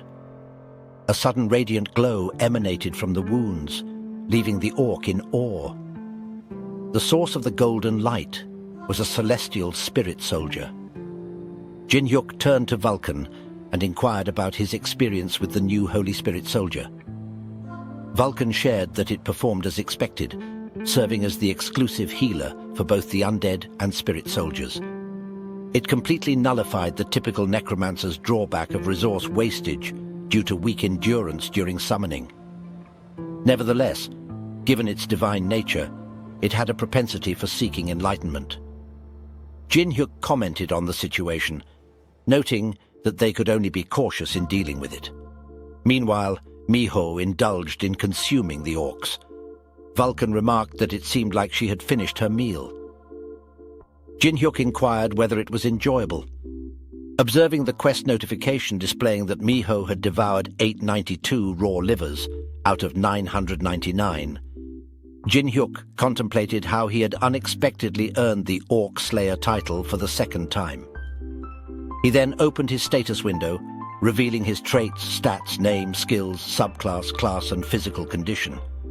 Inwardly, he acknowledged that his divine power had grown over the past few days, increasing by 2, although with a base value of 3, it might not be exceptionally helpful. However, he could resort to it in emergencies. Vulcan asked Jin-hyuk what they should do next. Jin-hyuk responded that they should proceed to meet Hendrik. Upon returning to the city, Jin-hyuk inquired with Vulcan about the accuracy of the information. Vulcan affirmed that Hendrik was indeed not ascending the tower, seemingly waiting for someone. Inwardly, Jin-hyuk deduced that Hendrik, a dragon slayer inhabiting a dragon's body, piqued his interest. If Hendrik remained stuck on the 10th floor, there had to be a significant reason. Just like Uriel, Hendrik might be anticipating something after listening a revelation from the gods and demons. Vulcan informed Jin-hyuk that they had arrived, and once they left the alley they would encounter Hendrik. Jin-hyuk stepped out of the alley and found himself surrounded by a multitude of people. Upon closer inspection, he spotted a man with horns and red eyes, enveloped in a crimson aura. Considering their approach, Jin-hyuk asked Vulcan if they should approach Hendrik directly. Vulcan, cautious of the situation, inquired whether Jin-hyuk was willing to engage with Hendrik, as he might not be the person Hendrik was expecting, potentially leading to a deadly confrontation. Jin-hyuk, sporting a mischievous grin, proposed settling the matter through combat. Vulcan responded, dubbing Jin-hyuk insane and suggesting that he go on ahead without him. Jin-hyuk taunted Vulcan, stating that he knew Vulcan was fearful due to a past encounter where he got quite battered in a fight with Hendrik. Vulcan retorted, "Scared? Who got battered?" Defending his pride as the first spirit master, Vulcan asserted he'd never run away. Jin-hyuk, however, urged him not to lie, mentioning how he had fled, looking worse for wear. Hendrik suddenly closed his eyes, and they were transported into a flashback, where he was told that the one who could fulfill his wish would appear on the 10th floor and asked to wait. Returning to the present, Vulcan and Jin-hyuk faced Hendrik. Jin Hyuk asked if he was Hendrik, to which Hendrik replied in the affirmative, adding that he had been wondering when Jin Hyuk would approach him. Hendrik then recognized Vulcan as a familiar face, causing Vulcan to tremble. Hendrik abruptly declared that Jin Hyuk had passed, prompting Jin Hyuk to express his displeasure with Hendrik's initial judgment, though he chose to let it slide, since Hendrik said that he passed. Hendrik noted the prying eyes around them and requested that Jin Hyuk follow him. They reached what seemed like a dead-end alley, leaving Jin Hyuk puzzled about why they had ventured so far. Jin Hyuk pointed out the many alleys in the square. Suddenly, Hendrik placed his hand on the wall and a portal materialized. He entered it, and Jin Hyuk informed Vulcan that they would follow Hendrik, stepping through the portal. Inside, Jin Hyuk questioned Hendrik about their location, to which Hendrik explained it was a subspace, a hidden space on the 10th floor where the eyes of the gods and demons held no power. Jin Hyuk contemplated that he could unmistakably sense that something had weakened. Hendrik posed a question, expressing his intention to exterminate all the dragons who had slain him within the tower. He asked Jin Hyuk if he was prepared to join him in achieving this goal. Jin Hyuk responded with a smirk, remarking that Hendrik's ambition seemed rather petty for a man of his stature. Incensed, Hendrik demanded clarification about what Jin Hyuk meant by petty. Vulcan intervened, privately informing Jin Hyuk that Hendrik was a formidable monster on a different level, and questioned why he was provoking him. Jin Hyuk telepathically labeled Vulcan a loser and assured him that he had a plan in mind. Addressing Hendrik, Jin Hyuk acknowledged that he might not fully understand Hendrik's situation, but he could grasp how Hendrik had become the way he was. Jin Hyuk expressed his certainty that Hendrik was aware that the culprits who had wronged them weren't limited to the 4 royalties.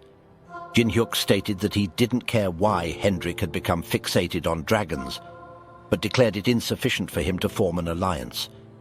He proclaimed his intention to exact vengeance on all those who had wronged him, irrespective of whether they were the 4 royalties or anyone else. In essence, Hendrik's goals was too little for Jin Hyuk to ally with him. Hendrik, in response, inquired if Jin Hyuk genuinely planned to confront the 4 royalties. Congratulations on reaching this point. If you've managed to make it this far, please leave a comment saying Necromancer to confuse those who skipped this section or failed to watch the entire video. Jin Hyuk asserts that they both embody a state of death yet alive, attributing those malevolent individuals as the culprits responsible for his demise. Abruptly, Hendrik begins to chuckle, eventually erupting into laughter, leaving Jin Hyuk and Vulcan to observe him in silence. Subsequently, Hendrik extends his apologies, affirming Jin Hyuk's correctness. A sudden transformation in Hendrik's demeanor transpires, marked by an earnest expression as he proclaims Jin Hyuk as the prophesied individual spoken of by Uriel. This declaration leaves Jin Hyuk startled, concealing his internal wonderment concerning whether wingless beings have already approached Hendrik. Hendrik proceeds to unsheath his sword while expressing his anticipation for an impending confrontation. He articulates his intent to personally assess and scrutinize Jin Hyuk's commitment, questioning whether it is genuine or a mere charade, dubbing Jin Hyuk as the one who conspires against the divine will. Subsequently, Hendrik inquires about Jin Hyuk's identity. In response, Jin Hyuk unveils his countenance by removing his mask, introducing himself as Cha Jin Hyuk, bearing the epithet, the Death Star. Suddenly, an elderly gentleman exclaims, labeling Hendrik as a troublesome figure for revisiting this place. He questions whether Hendrik has yet to accomplish his initial purpose. Jin Hyuk, perplexed, inquires about the identity of the elderly man. Hendrik reveals him as the local blacksmith and the creator of his sword. The blacksmith confirms his role and chastises Hendrik for his return, given that he has already acquired the sword. He inquires about the reason for Hendrik's reappearance. Upon a closer examination, Jin Hyuk discerns the old men as an Oni. The Oni observes the peculiar amalgamation of a spirit and a mythical being following under a human, and inquires about Jin Hyuk's identity. Jin Hyuk inquired of the elderly gentleman how he had managed to survive. to which the old man, somewhat displeased, branded Jin-hyuk as a disrespectful scoundrel lacking reverence for his elders. He brusquely challenged Jin-hyuk to air any grievances he might have. Jin-hyuk clarified his intent, seeking to know how the old man had endured that calamity. Suddenly the Oni's countenance shifted to one of gravity, and he poised himself to strike Jin-hyuk with his mallet, convinced that Jin-hyuk was the arsonist responsible for his village's devastation. However, Hendrik intervened, restraining the Oni's hand. The Oni, tears glistening in his eyes, implored Hendrik to release him, asserting that Jin-hyuk had set his village ablaze. Hendrik reassured him, urging him to calm down and explaining that Jin-hyuk shared a similar background. Vulcan, curious, inquired if the Oni was acquainted with an Oni named Haryu. The Oni, taken aback, questioned how Vulcan knew Haryu. Back at the elderly man's location, Jin-hyuk quietly recounted his encounter with Haryu, prompting a sense of relief in the Oni upon hearing that Haryu was alive. Hendrik, standing nearby, pondered internally how surprising it was that such a fortuitous coincidence had unfolded. The Oni recounted that that day marked the commencement of their village's traditional festival. Every Oni had ascended to the 100th floor, but due to his advanced age and illness, he had stayed behind. Tragically, that very night, his village was reduced to ashes. Anxiously, the Oni inquired about Haryu's safety. Jin-hyuk reassured him, disclosing that Haryu was currently on the 9th floor, and they would soon reunite with her. The Oni then noticed the mask in Jin-hyuk's possession and inquired if it belonged to Haryu. Jin-hyuk confirmed it, explaining that Haryu had regarded it as her way of repaying him for saving her. Hendrik, curious about Haryu's strength, asked Jin-hyuk, who affirmed her prowess, and added that she was still growing, likely surpassing them in one-on-one battles. Hendrik inquired about Haryu's status in Jin-hyuk's party, wondering if she was a temporary or permanent member. Jin-hyuk explained that he had embraced Haryu's mask and committed to seeking vengeance alongside her. Geno, the Oni blacksmith, gratefully grasped Jin-hyuk's hand and introduced himself. He pledged to do everything within his power to support Jin-hyuk and implored them to rebuild the village with Haryu. Jin-hyuk, slightly taken aback, responded, "Pardon? Well, we should." Observing the scene, Vulcan mused internally about whether Jin-hyuk comprehended that accepting the mask was equivalent to accepting Haryu's proposal. Geno generously offered all the weapons in his workshop. After inspecting the swords, Jin-hyuk noted their exceptional quality, surpassing those received from Gold-Rich. Hendrik clarified that Geno was the finest Oni blacksmith, explaining the exceptional craftsmanship. Following this exchange, they decided to depart, but found Geno peacefully asleep. Hendrik remarked that Geno appeared to have finally relaxed upon learning of a survivor from his village, a rarity in his experience. Jin-hyuk suggested they leave Geno to rest, and expressed his intention to bring Haryu to meet him. As he observed the elderly man, Jin-hyuk inwardly anticipated that Haryu would gain strength from this meeting, and felt pleased. Suddenly, Vulcan urgently called Jin-hyuk and warned him to be cautious. With swift reflexes, Jin-hyuk evaded an attack from Hendrik. In response, he questioned Hendrik's motives. Hendrik reminded him about their previous discussion, emphasizing that he had mentioned testing Jin-hyuk. Grinning, he warned that if Jin-hyuk wasn't skilled enough to survive, he should abandon any notion of challenging the will of the gods. Jin-hyuk retorted, insisting that he would test Hendrik as well. Just as their conversation unfolded, nearby buildings began to crumble, marking the onset of a fierce battle between Jin-hyuk and Hendrik. As Jin-hyuk dispatched his spectral warriors toward Hendrik, the latter swiftly drew his blade and cleaved those ethereal entities into countless fragments. Out of thin air, floating blades converged around Hendrik, poised to pierce him. But he thwarted their attempt by swinging his sword, recognizing it as shallow tricks.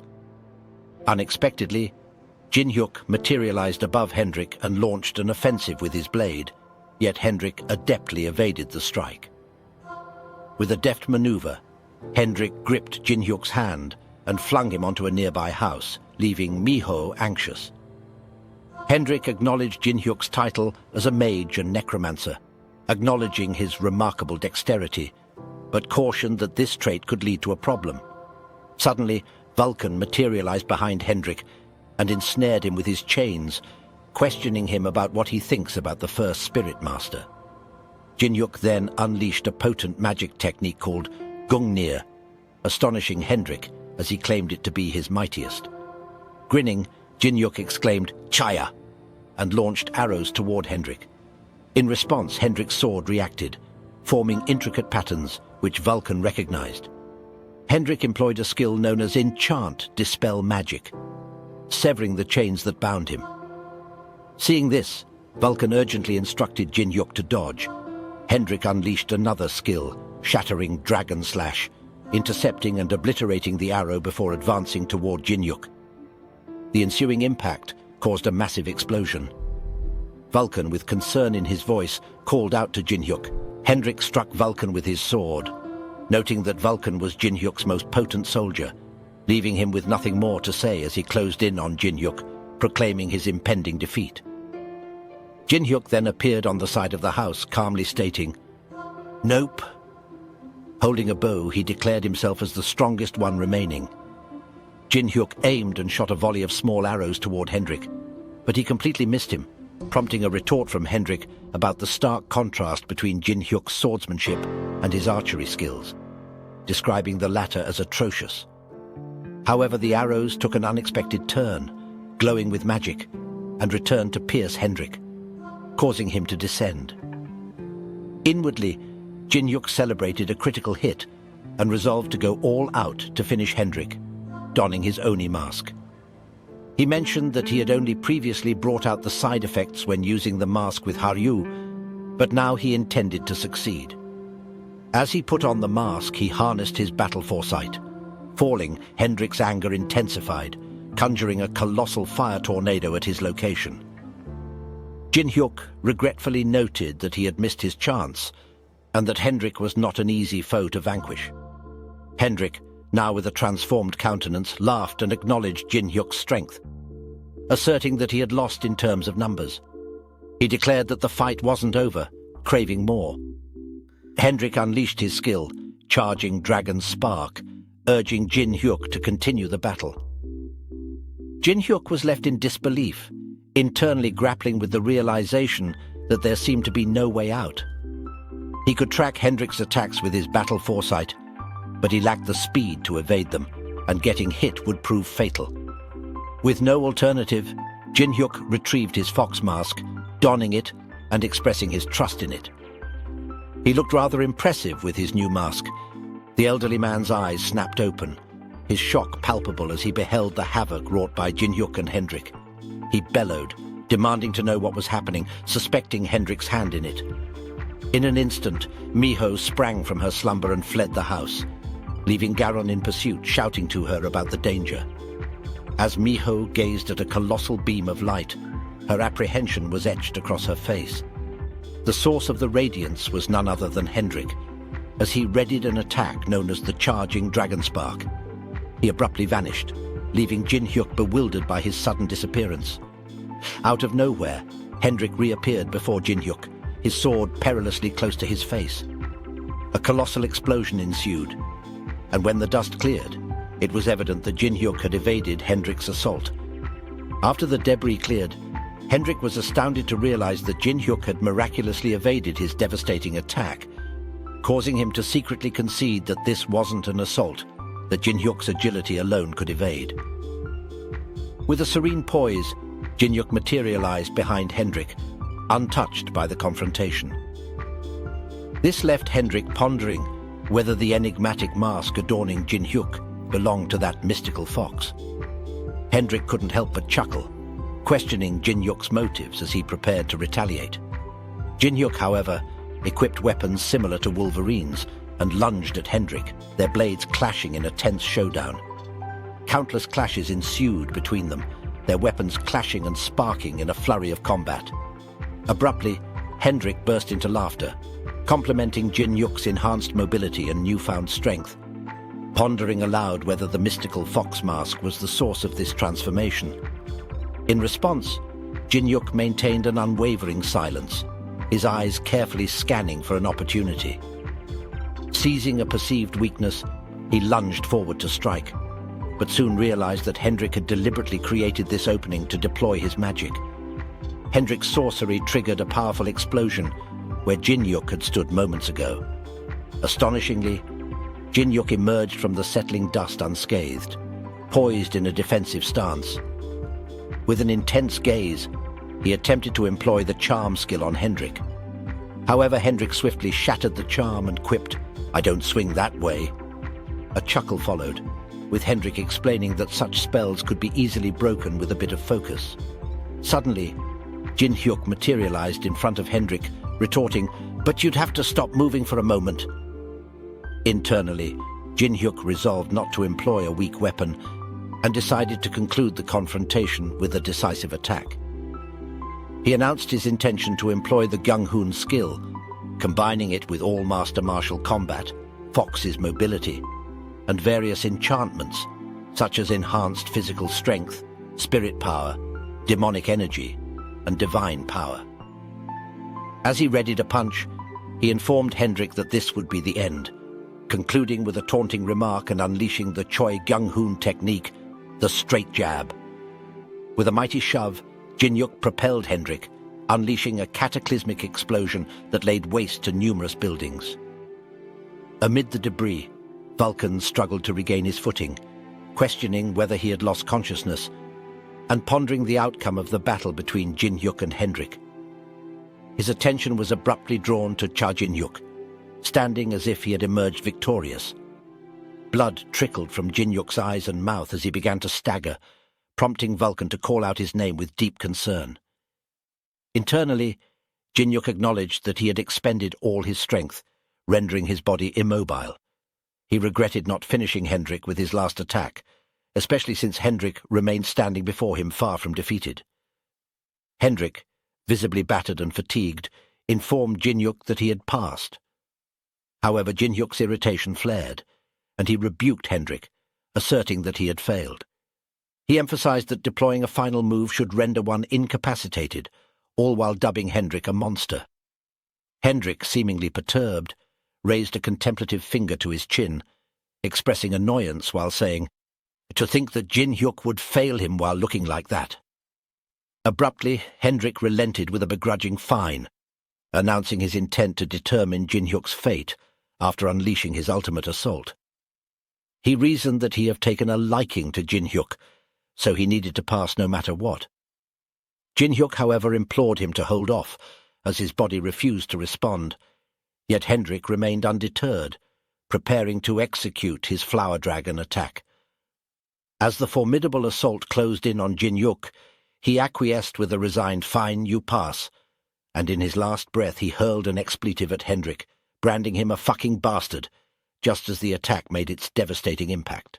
The scene shifts to a comical exchange between Jin-hyuk and Vulcan inside the elderly gentleman's abode.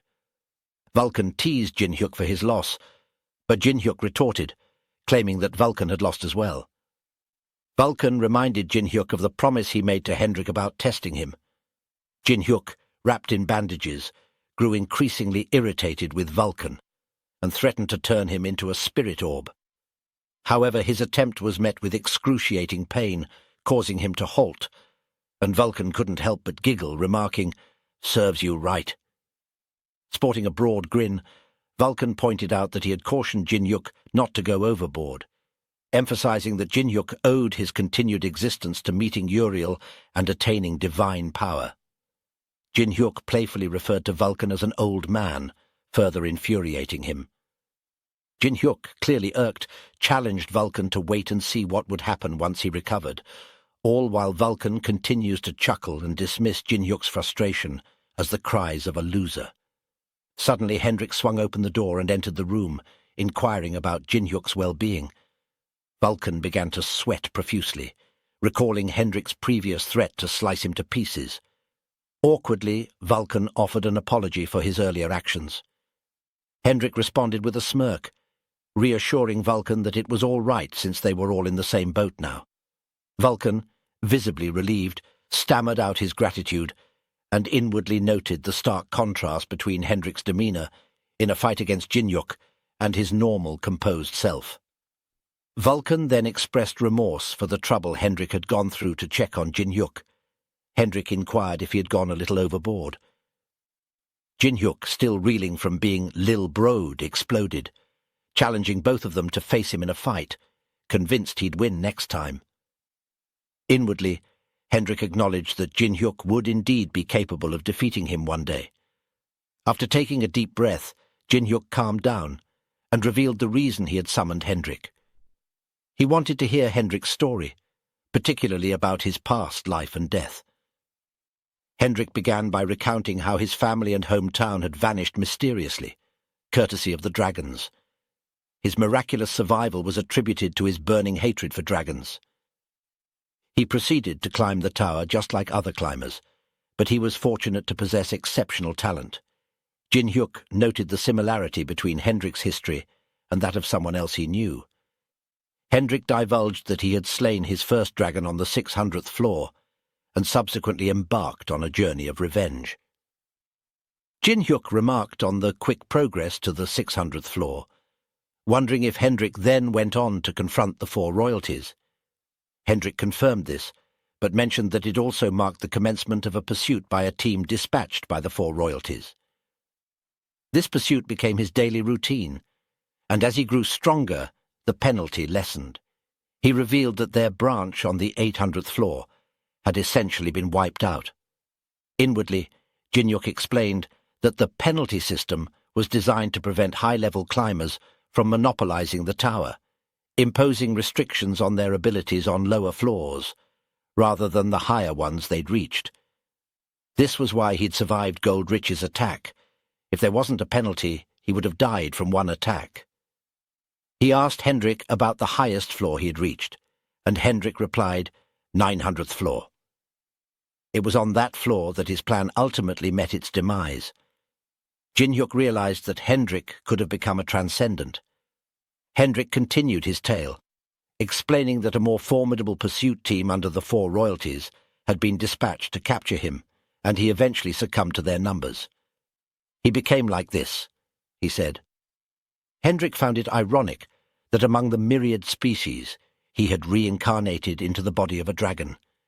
He desired death but couldn't easily achieve it in such a powerful form, so he accepted it, vowing to use this body as a tool for his revenge.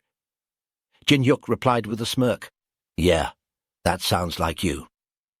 Hendrik, eager to get started, asked when they should begin climbing. However, he suddenly recalled that Jinhyuk had mentioned waiting for Haru.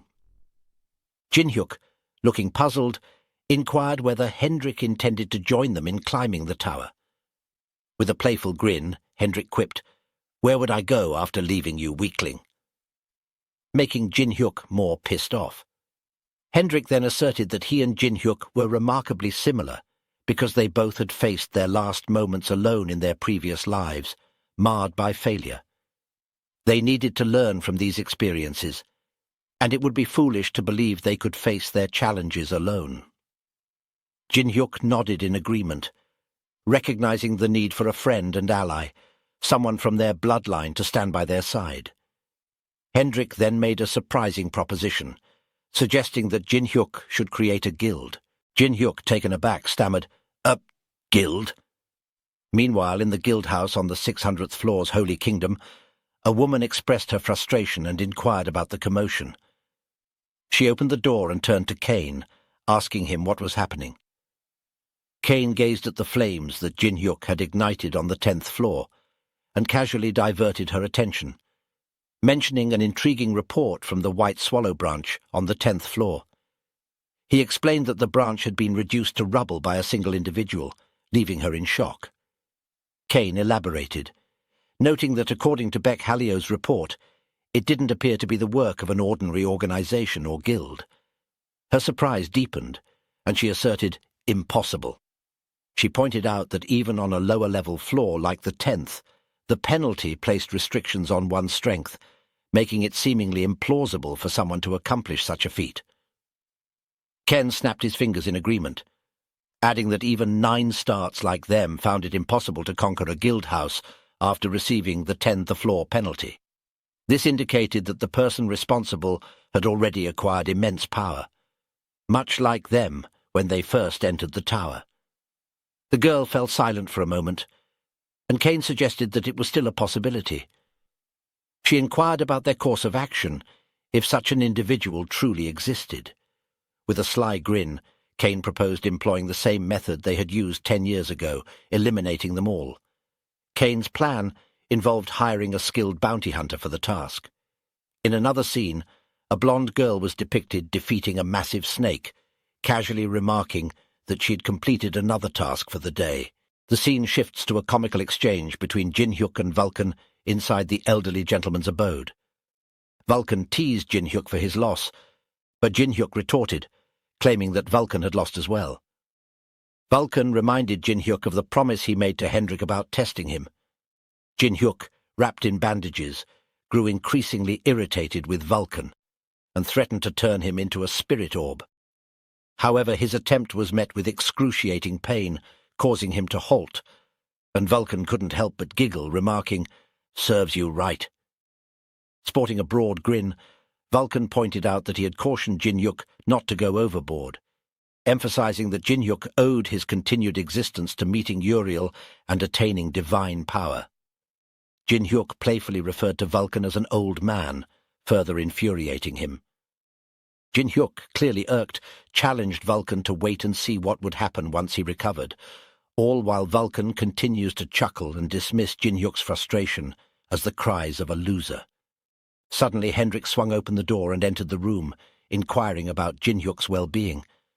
Vulcan began to sweat profusely, recalling Hendrik's previous threat to slice him to pieces. Awkwardly, Vulcan offered an apology for his earlier actions. Hendrik responded with a smirk, reassuring Vulcan that it was all right since they were all in the same boat now. Vulcan, visibly relieved, stammered out his gratitude and inwardly noted the stark contrast between Hendrik's demeanour in a fight against Jin-hyuk and his normal, composed self. Vulcan then expressed remorse for the trouble Hendrik had gone through to check on Jin-hyuk. Hendrik inquired if he had gone a little overboard. Jin-hyuk, still reeling from being Lil Broed, exploded, challenging both of them to face him in a fight, convinced he'd win next time. Inwardly, Hendrik acknowledged that Jin-hyuk would indeed be capable of defeating him one day. After taking a deep breath, Jin-hyuk calmed down and revealed the reason he had summoned Hendrik. He wanted to hear Hendrik's story, particularly about his past life and death. Hendrik began by recounting how his family and hometown had vanished mysteriously, courtesy of the dragons. His miraculous survival was attributed to his burning hatred for dragons. He proceeded to climb the tower just like other climbers, but he was fortunate to possess exceptional talent. Jin-hyuk noted the similarity between Hendrik's history and that of someone else he knew. Hendrik divulged that he had slain his first dragon on the 600th floor and subsequently embarked on a journey of revenge. Jin-hyuk remarked on the quick progress to the 600th floor, wondering if Hendrik then went on to confront the 4 royalties. Hendrik confirmed this, but mentioned that it also marked the commencement of a pursuit by a team dispatched by the 4 royalties. This pursuit became his daily routine, and as he grew stronger, the penalty lessened. He revealed that their branch on the 800th floor had essentially been wiped out. Inwardly, Jin-hyuk explained that the penalty system was designed to prevent high-level climbers from monopolizing the tower, imposing restrictions on their abilities on lower floors, rather than the higher ones they'd reached. This was why he'd survived Goldrich's attack. If there wasn't a penalty, he would have died from one attack. He asked Hendrik about the highest floor he had reached, and Hendrik replied, 900th floor. It was on that floor that his plan ultimately met its demise. Jin-hyuk realized that Hendrik could have become a transcendent. Hendrik continued his tale, explaining that a more formidable pursuit team under the 4 royalties had been dispatched to capture him, and he eventually succumbed to their numbers. He became like this, he said. Hendrik found it ironic that among the myriad species, he had reincarnated into the body of a dragon. He desired death but couldn't easily achieve it in such a powerful form, so he accepted it, vowing to use this body as a tool for his revenge. Jin-hyuk replied with a smirk, "Yeah, that sounds like you." Hendrik, eager to get started, asked when they should begin climbing. However, he suddenly recalled that Jin-hyuk had mentioned waiting for Haru. Jin-hyuk, looking puzzled, inquired whether Hendrik intended to join them in climbing the tower. With a playful grin, Hendrik quipped, "Where would I go after leaving you, weakling?" Making Jin-hyuk more pissed off. Hendrik then asserted that he and Jin-hyuk were remarkably similar because they both had faced their last moments alone in their previous lives, marred by failure. They needed to learn from these experiences, and it would be foolish to believe they could face their challenges alone. Jin-hyuk nodded in agreement, recognizing the need for a friend and ally, someone from their bloodline to stand by their side. Hendrik then made a surprising proposition, suggesting that Jin-hyuk should create a guild. Jin-hyuk, taken aback, stammered, Guild?" Meanwhile, in the guild house on the 600th floor's Holy Kingdom, a woman expressed her frustration and inquired about the commotion. She opened the door and turned to Kane, asking him what was happening. Kane gazed at the flames that Jin-hyuk had ignited on the 10th floor and casually diverted her attention, mentioning an intriguing report from the White Swallow branch on the 10th floor. He explained that the branch had been reduced to rubble by a single individual, leaving her in shock. Kane elaborated, noting that according to Beck Hallio's report, it didn't appear to be the work of an ordinary organization or guild. Her surprise deepened, and she asserted, "Impossible."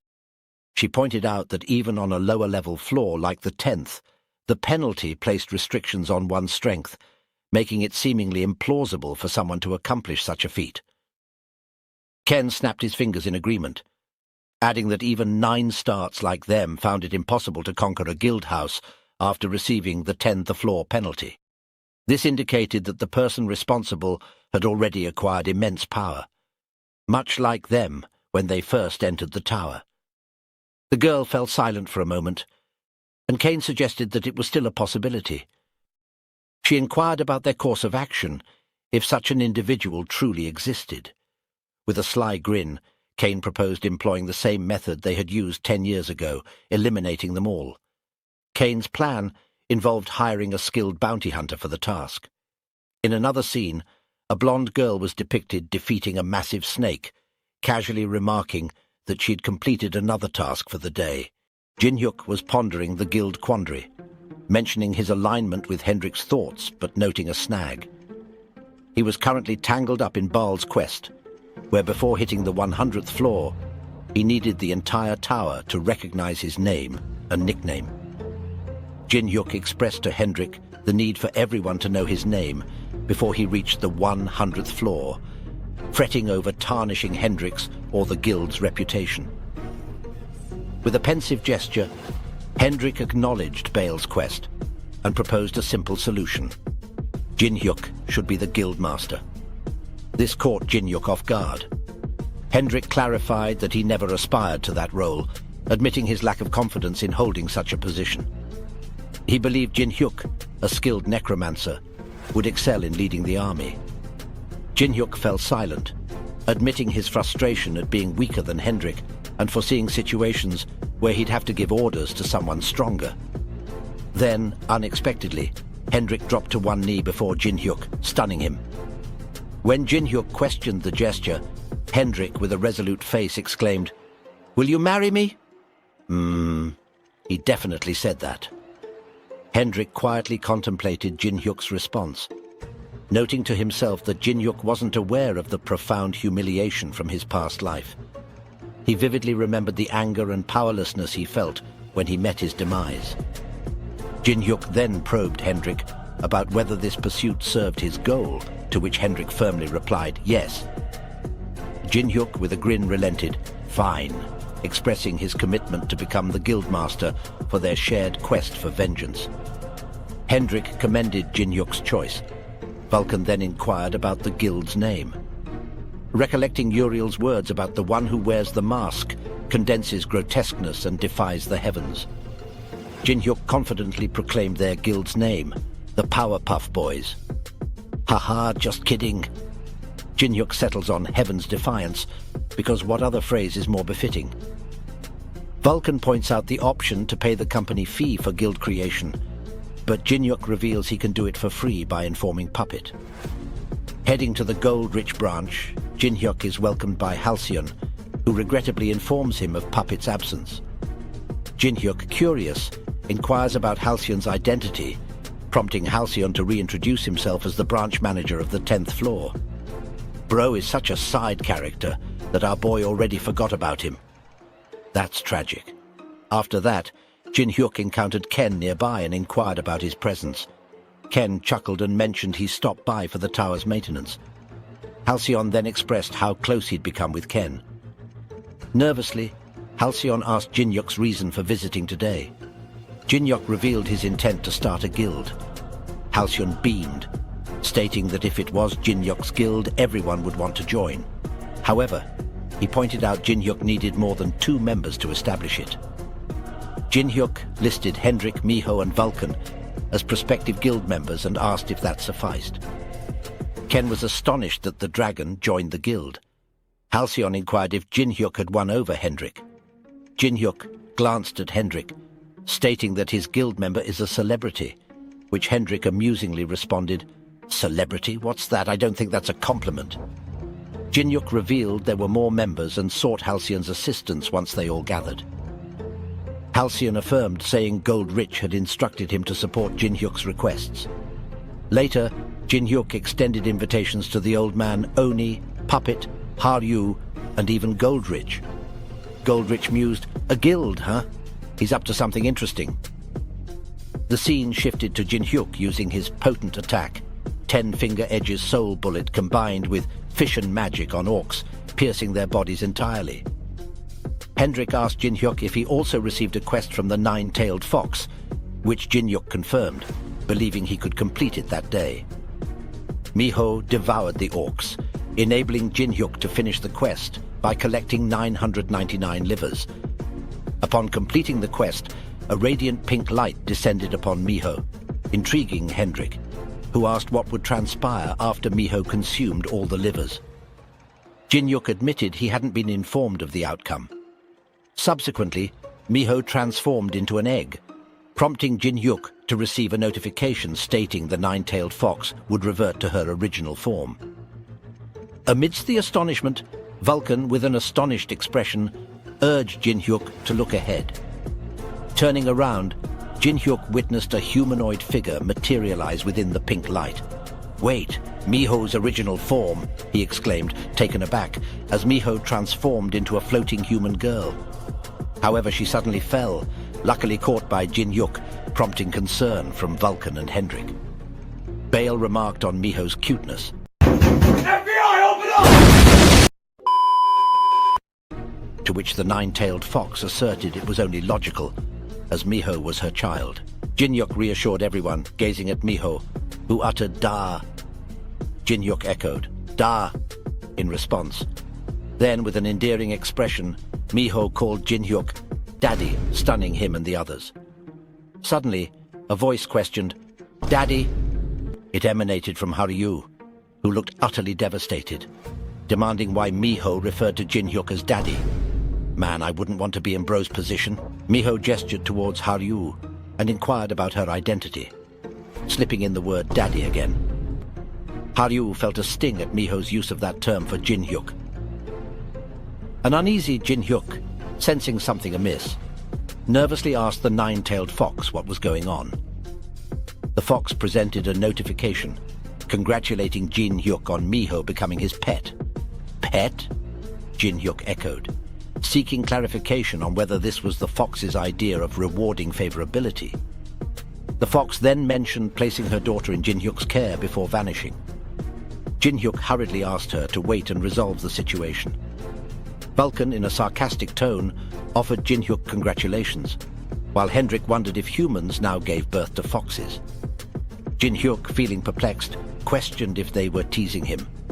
Haryu, overwhelmed, dropped to her knees, her eyes filled with jealousy and confusion. "Daughter? If his daughter is that old, when did Jin Hyuk have one?" she exclaimed. Despite acknowledging Jin Hyuk's strength and charm, she struggled with the idea of him having a lover. Nevertheless, she expressed a resolve to accept the situation and move forward. She expressed feeling like she mattered to Jin Hyuk, then chuckled and added, "That's it. It's okay. I'm okay." Noticing Haryu was a female Oni, Hendrik assumed her identity and courteously greeted her. "Nice to meet you," he said, introducing himself as Hendrik and mentioning his membership in Jin Hyuk's party, entrusting himself to her care. Haryu glanced at the man standing before her. In her eyes, Hendrik's image flickered to flames, triggering a flashback of her village engulfed in fire. Oni villagers fled, children cried, and in the distance, a dragon's silhouette loomed, its menacing laughter revealing it as the arsonist. Back in the present, Haryu angrily denounced Hendrik as the village's enemy, lunging towards him with a cry of "Die!" swinging her sword only to be blocked by him. Hendrik urged Jin Hyuk to clarify the situation to Haryu, emphasizing her misunderstanding. However, Jin Hyuk, with a smirk, dismissed the idea, claiming that Haryu's anger was directed solely at him, leaving Hendrik to handle the situation on his own. Despite warning Jin Hyuk of the potential harm to Haryu, Hendrik was assured she could handle it. Upon hearing Jin Hyuk's declaration, Hendrik responded with a smirk and announced that he would consider this confrontation as the entrance test for "Go Against God." He retaliated against Haryu, sending her flying backward. She soared into the forest, crashing into numerous trees and creating a massive cloud of dust. As the dust settled, Haryu charged at Hendrik with her sword, seemingly unharmed. Yet again, Hendrik intercepted her strike. He complimented her spirit, but pointed out that her current effort wouldn't cut it. His counterattack showcased his immense power, leaving Haryu no choice but to acknowledge his strength. She fell to the ground, realizing the huge gap in their abilities. Feeling frustrated that despite her enemy being right in front of her, she lacked the power for revenge. Then, the sword spirit emerged, chuckling as he offered Haryu his power just this once. Promising to grant her the strength to slay a dragon, he explained why he was known as a Dragon Slayer sword. Accepting the sword's power, Haryu's appearance changed, and she lunged towards Hendrik. He, intrigued by the sword's apparent consciousness, invited her to give it her all. As she prepared to strike, uttering "Die," Hendrik effortlessly blocked her attack. Haryu was shocked that he could neutralize the Dragon Slayer sword's might with just one hand. Subsequently, Hendrik kicked her, she coughed and knelt down. Asserting his dominance, he proclaimed that his sword's strength surpassed hers, evident in its composition.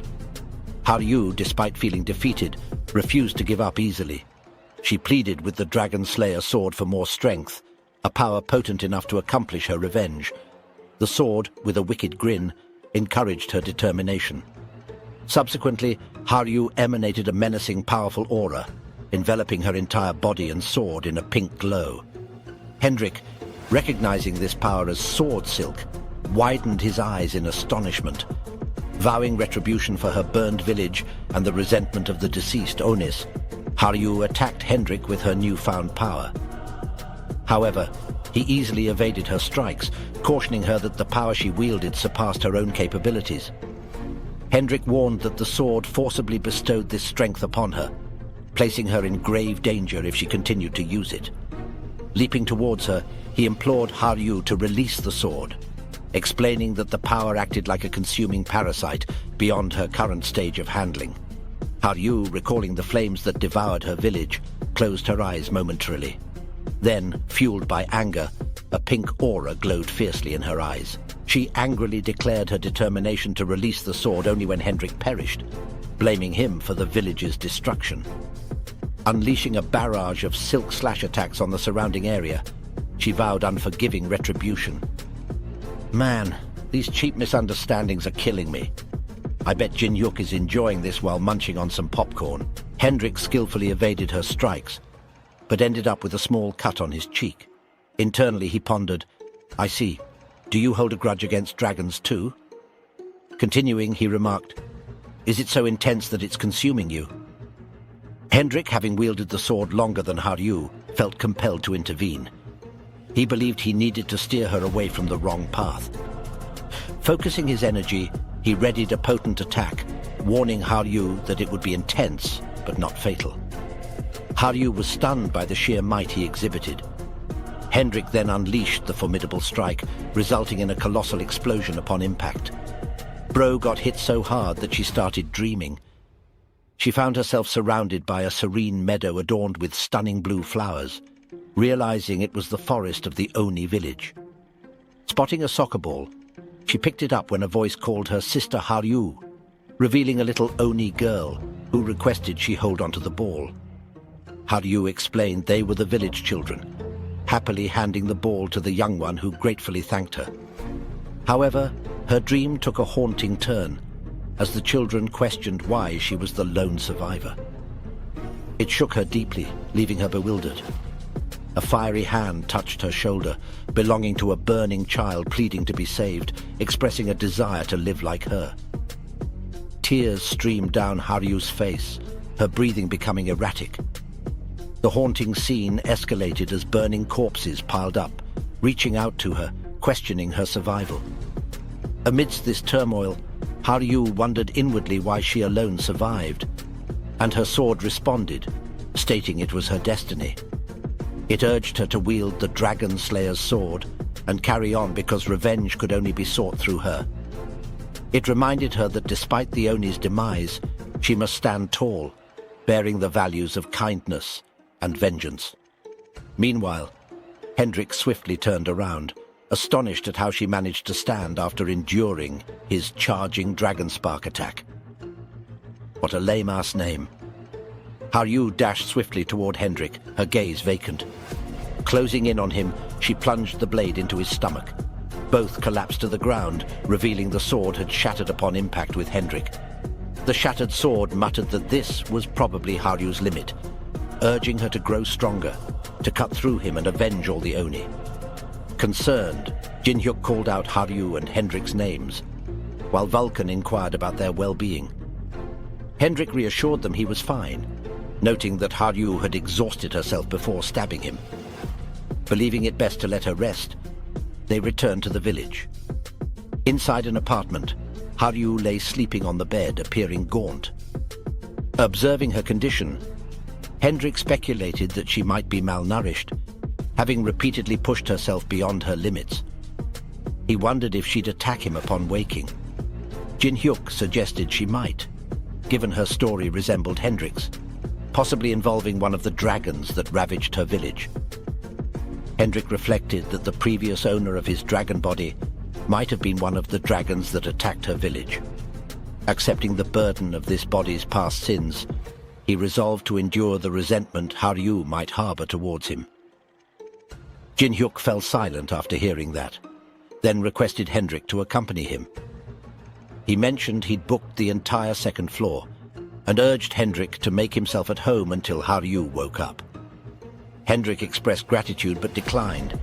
He felt he didn't deserve such kindness due to the past sins of his body. Yet before he could finish, Jinhyuk cut in sharply, exclaiming, "Do you think I give a damn about you?" Jinhyuk emphasized that Haryu could only rest if Hendrik wasn't in her sight. The breeze swept into Haryu's room, stirring her awake. Feeling the wind against her skin, she opened her eyes, initially thinking she saw Jinhyuk, but to her surprise it was Miho who informed Jinhyuk of Haryu's awakening. Jinhyuk entered the room and inquired, "Are you awake?" Bro, I hate people like this. Why do you have to ask such stupid questions?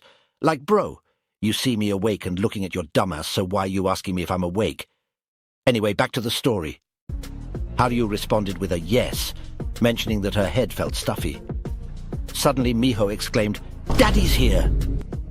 These words triggered Haryu once more, overwhelming her with jealousy, causing her to faint again.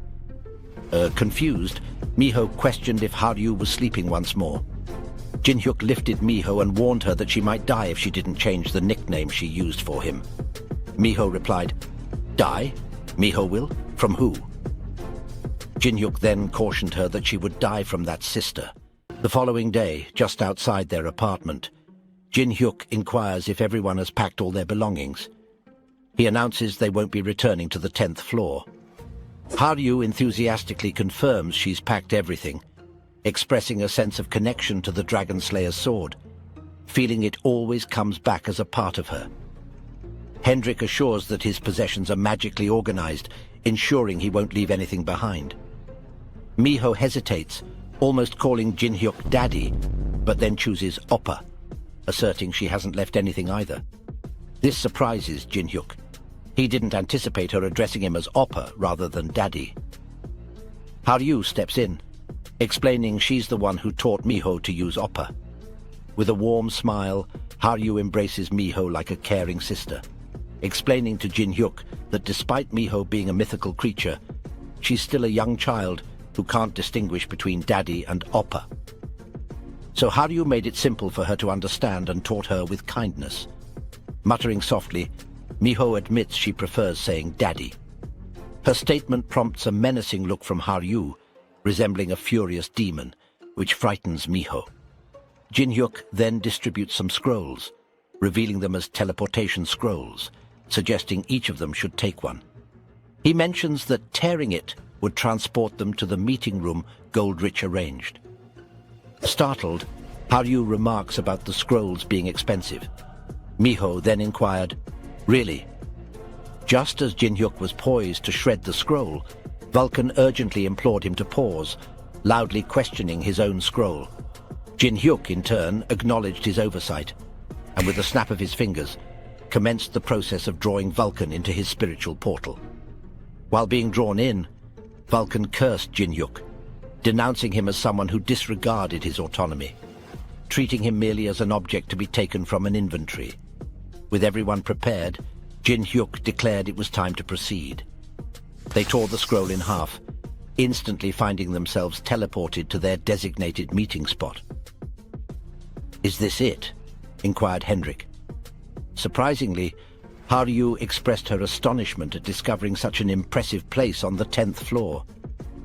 Jin-hyuk enlightened them, explaining that this space was constructed through the power of magic, a venture only made feasible by Goldrich's substantial financial resources. A figure suddenly materialized beside Haryu, prompting her to turn and meet their gaze. The elderly man, newly arrived, was astounded to encounter Haryu, whose shock mirrored his own at seeing her grandpa Geno is really alive. Tears welled in their eyes as the only confirmed survivors of their kind embraced. Vulcan and Jin-hyuk looked on, relieved that this long-awaited reunion had finally taken place. Just then, Goldrich made a dramatic entrance, swinging the door open like a boss from the movies, and questioning why everyone was running behind schedule. He inquired about the etiquette of being 10 minutes early. Jin-hyuk glanced at him and urged for consideration due to the current situation with the Oni. Goldrich remarked that Jin-hyuk had become unusually soft, referring to him as Death Star. Nearby, Puppet questioned Goldrich's mention of Death Star, recalling the powerful climber who had perished a decade ago, lured by a thirst for power, betraying mankind. Jin-hyuk then unveiled himself, removing his mask, and asked, "You know me well?" With a broad grin, he confirmed Puppet's inquiry, identifying himself as Death Star Cha Jin-hyuk, the man who died 10 years ago. In the subsequent scene, Goldrich concluded briefing everyone on the information known thus far. Silence enveloped the group after his words, except for Puppet who, in astonishment, requested Goldrich to pause. He summarized Goldrich's revelations, highlighting the secret actions of the 4 royalties, eliminating those with potential, including the ambush on the Oni village at the 100th floor. So Ghostface, or rather Cha Jin-hyuk and Sir Hendrik, were both victims and returned to life, Puppet exclaimed. Exactly, confirmed Jin-hyuk, emphasizing their guild's objective of revenge. With a determined look, Jin-hyuk mentioned Heaven's Defiance as their guild's name, signifying their intent to wreak havoc in heaven, the place where the four royalties reside.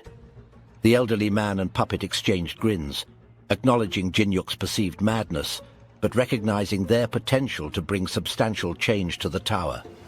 Post their group meeting, Goldrich inquired about Jin-Hyuk's future plans. Jin-Hyuk, in response, asked, "What else does a climber do?" He then answered his own query, stating his intention to continue climbing the tower, of course. He stressed that this applied to all guild members. They needed to develop their abilities as much as possible, because fighting fire with fire was the only way. As Geno was leaving, Haryu called his name, grasped his hand, and inquired if he would ascend the tower with them. Geno expressed his happiness at her invitation, but mentioned his intention to proceed separately, shocking Haryu, who exclaimed, "Wait, why?" Geno, having seen her safe, found peace in his heart. His past anger and motives had dissipated. He speculated that the same might be true for her, due to her kind-hearted nature. Believing that being together would lead to stagnation, he revealed that the final sword of the Oni couldn't fall because of him. Deciding to change his name to Shadowless, he inscribed it on a scroll, renouncing his former identity as the Oni named Geno, and proclaiming himself an ordinary blacksmith. He urged Haryu not to forget her responsibility and anger as the last surviving Oni. Shortly after, Jin-Hyuk arrived and respectfully informed the old man that he will give him a separate mission. We were not informed about its details. In the next scene, Jin-Hyuk instructed Goldrich to establish their base on the 100th floor and investigate the Oni village. Goldrich assured him it wouldn't be an issue, and inquired about selecting a manager. Jin-Hyuk revealed his choice, the best Oni blacksmith who had resided on the 10th floor for an extended period, possessing knowledge of its geography and characteristics. Goldrich acknowledged the decision, then turned to Puppet, asking him to accompany the elder to the 100th floor. Puppet respectfully assured the old man of his escort with due reverence. With their destination set, Jin-Hyuk declared it was time to depart. Striking cool poses, they exuded magnificence as Jin-Hyuk rallied them, saying, "All right, Heaven's Defiance, let's go and live up to our name." In the safety zone of the 11th floor, at the floor entrance, a portal materialized on the street. Stepping out of it, Jin-Hyuk privately acknowledged that the 11th floor marked the true commencement of their journey. His thoughts turned to those responsible for his current state. The twins who had schemed against him, betrayed him, and caused his demise. Determined to seek vengeance, he vowed to tear them apart, regardless of how high up they are right now, or their position within the tower. Unbeknownst to them, someone trailed behind, a yellow-haired girl, previously seen in the chapters before, silently observing their movements. With that, Season 1 of this incredible manhwa wraps up with a bang.